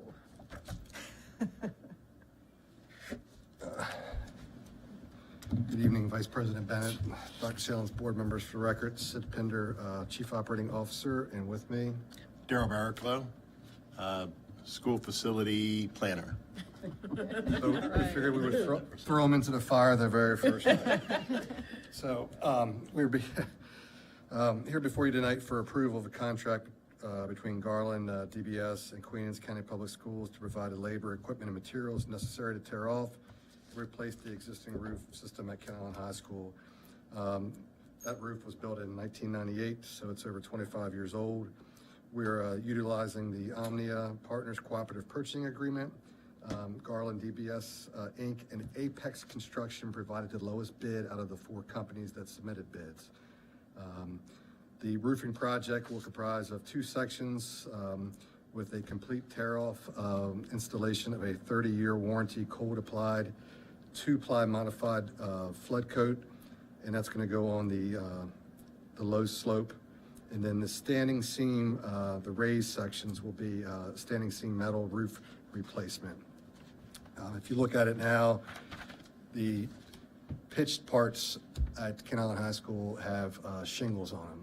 We are going away from shingles and doing the metal to get a longer lifespan out of it. Plus, where it's located next to the bay, there's a lot of wind that comes off of there and different elements. So this is budgeted for $7,998,746, and 51% of the funding will come from the state of Maryland, the IAC, and 49% comes from the county. Any questions? This is the third time, this is the third time we put this out to bid. So if you remember, we did receive bids that were around $10 million. So this has come down. Yeah, that's pretty impressive. To where we need to bid, so. Just at one, so the maximum, it was $77,998,746, so it could come under, but it's a firm fix, so it can't go above that, correct? Yes, that's correct. And is there, it said substantially complete by August 15th, then that extra month, would that be for like punch list items? Yes. Okay. Yes. Now, there's a potential, this project can go, it's designed in case the material can't be here for the raised pitch section. We're anticipating that it will, but it is for a 2-year cycle, so it could be up to 2 summers. We're hoping that it's not, but we can't really control the market and what comes in. But the cost is fixed. Right. The cost is fixed, and the great thing about it is if we do get the material in, it is covered by Garland, so they're holding the responsibility for that material. It is not our responsibility that they will house it. So it won't be, if we, by some means, didn't get it done this in the summer, they would house it on their facilities, it wouldn't be sitting in our yard or Correct. something. That's correct. So there will be no escalation in cost. Okay. Any other questions or comments? I got one other question, but not to regard this thing. We're doing this roof right now, this summer. Yes. Yes. Don't we have other roof projects going on presently too? Yes, we do. We, I would say in about another week or 2 weeks, we should be finishing up Bayside Elementary School roof. If you haven't had a chance, it looks very nice. It does. And the lighting that Mr. O'Donnell has done around there, it really sets the place off. That was also funded by part of a grant through Delmarva Power to help cut, electric usage. But Kent Island Elementary School on Monday will be starting the tear off of that roof. That will be about a month-long project for the roof that is right there. They mobilized over spring break, and we're ready to go as soon as Monday comes around. So we do have quite a few roofing projects occurring. Right. Well, I commend this board and our commissioners for funding this stuff, because if we don't have a solid roof, it's going to have problems. And I think to keep our buildings up, which I think if you ride around the county, they look pretty nice. And when you see 3 projects going on right now, with a major one being Ken Island High School, I think, you know, it speaks speaks volumes of what we It care does. about our buildings. The building envelope's everything. If you don't have the building envelope, you've lost. And speaking of Bayside, you know, we did inside painting last year and outside painting. Now it's new roof, new lighting. I mean, And it's that looking was the one that, fantastic. you know, That was the needed one that was, needed a little yes, bump. that needed some tender Looks loving very care. nice. Any questions for Mr. Barrett-Lowe? I'm gonna go easy on you. I have no questions. All right. All right, recommend that the board approve the contract with Garland DBS Inc. to replace the roof at Ken Island High School. Fiscal impact $7,998,746. Budget source FY 2024 CIP IAC QAC government. All in favor? Aye. Aye. Okay. Thank you. I literally ran out of ink. The next item I'm here before you tonight is action item 8.24. This is approval for Aaron Mitchie of the Northern County Exchange LLC to purchase a new used bus for the 2023-24 school year to replace bus 4614, which will be used as a paid spare bus. With that, the contract states the 4 LLCs get 8 paid spare buses. The bus can be in its 10th year, which this bus falls within that, and a new PVA will be associated with the new school bus. So Mr. Mitchie is seeking approval to purchase that, the replaced bus 4614, and that is budgeted in the FY24 budget. Mr. Pender, do you mind if I ask a question? It's not Sure. pertaining to this bus. So our paid spare buses, is that what the paid spares, are There's they 8. also equipped with cameras? Yes. That's nice. How long does it take them to rotate? When we get a new bus, how long does it take them to pull it off and put them on? They can do it in No, we get a new bus. Oh, or- a day. Oh, that's nice. Okay. Thank you. And that's installing the red light runner cameras and the regular cameras on there. Thank you. I mean, that's another thing. It's pretty amazing. What do we have? Almost 80 buses contracts? Yeah, close to that. I mean, when you sit there and think, 70s. and they got to run every day. You just can't call up and say, we're not coming. No, and what they use the paid spare buses, if one breaks down, the other LLC members call, hey, I need to rent that bus, and that's what it's used for. Any other questions? Okay. Recommend the board approve Mr. Aaron Mitchie to purchase a new used bus from the 2024 school year to replace bus 4616, which will be used as a paid spare. Fiscal impact PVA budget source FY24. Second. All in favor? Aye. All right, You knew it was by yourself 4614. now. No, I'm just kidding. Thank you. Thank you. He went to sit back down because he's waiting. One more time. That's funny.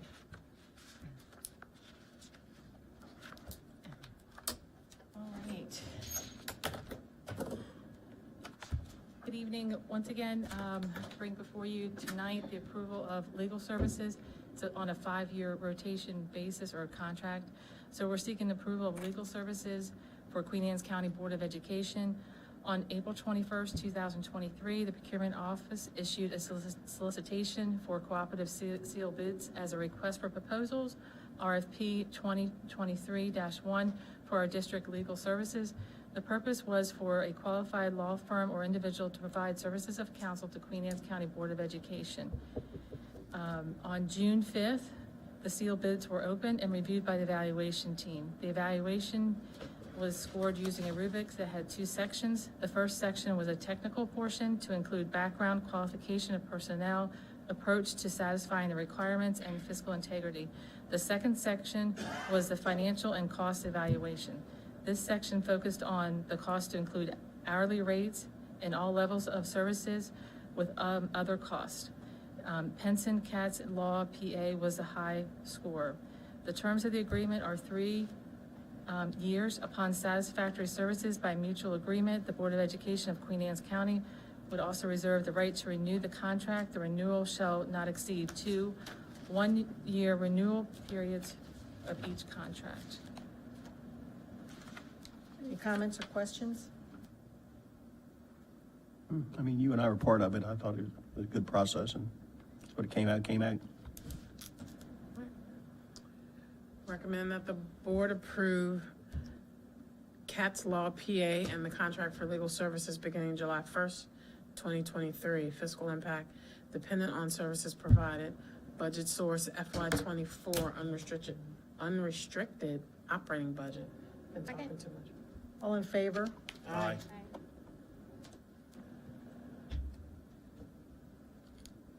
Thank you. Thank you. Okay. Citizen participation. Did anyone else sign up or want to speak? Yes. Yes, thank you. Thank you very much, Ms. Dennis. We did receive a letter from a student who was commenting on offering home ec as one of our classes, part of our curriculum. And that is noted and put into the record. And we appreciate very much the time and effort that the student took to reach out to us. And so thank you very much for the reminder. Any other comments? I have a question. So I don't know who did it, but the magnets that got sent out for the schedule last year, whose ever idea, that was amazing. Are we doing that again this year? I think that's credit goes, is it? Goes to Lanette Power Waters. Okay. And Oh, yes, they've Lanette. already been ordered. That and wasn't will be like going that. out. I mean, that It was a great Oh my find. gosh. Yeah, stuck it right on the fridge and it was there. Now, the So- only comment I heard was, could we do a Spanish edition too? And I think that was mentioned, and I believe she was pursuing that. We'll follow up. I mean, it was a great idea. Oh, amazing. I was like, whoever thought of this? It was not yours. Genius. Yeah, it was, I know. It's a crowd pleaser, as Lanette says. Yes. Yes, it was. Very much so. Okay, any other comments? Refrigerator is worthless. Yes. Public or otherwise? Right, okay. Future meetings and events, our next our next work session will be June 21st at 5 p.m. Our next regular board meeting will be July 12th. July 12th, we skipped that holiday weekend for our regular board meeting. Anybody have comments or questions about those? Dates okay? Okay, can I get a motion to adjourn? So moved. Second. All in favor? All right, thank you. Thank you very much.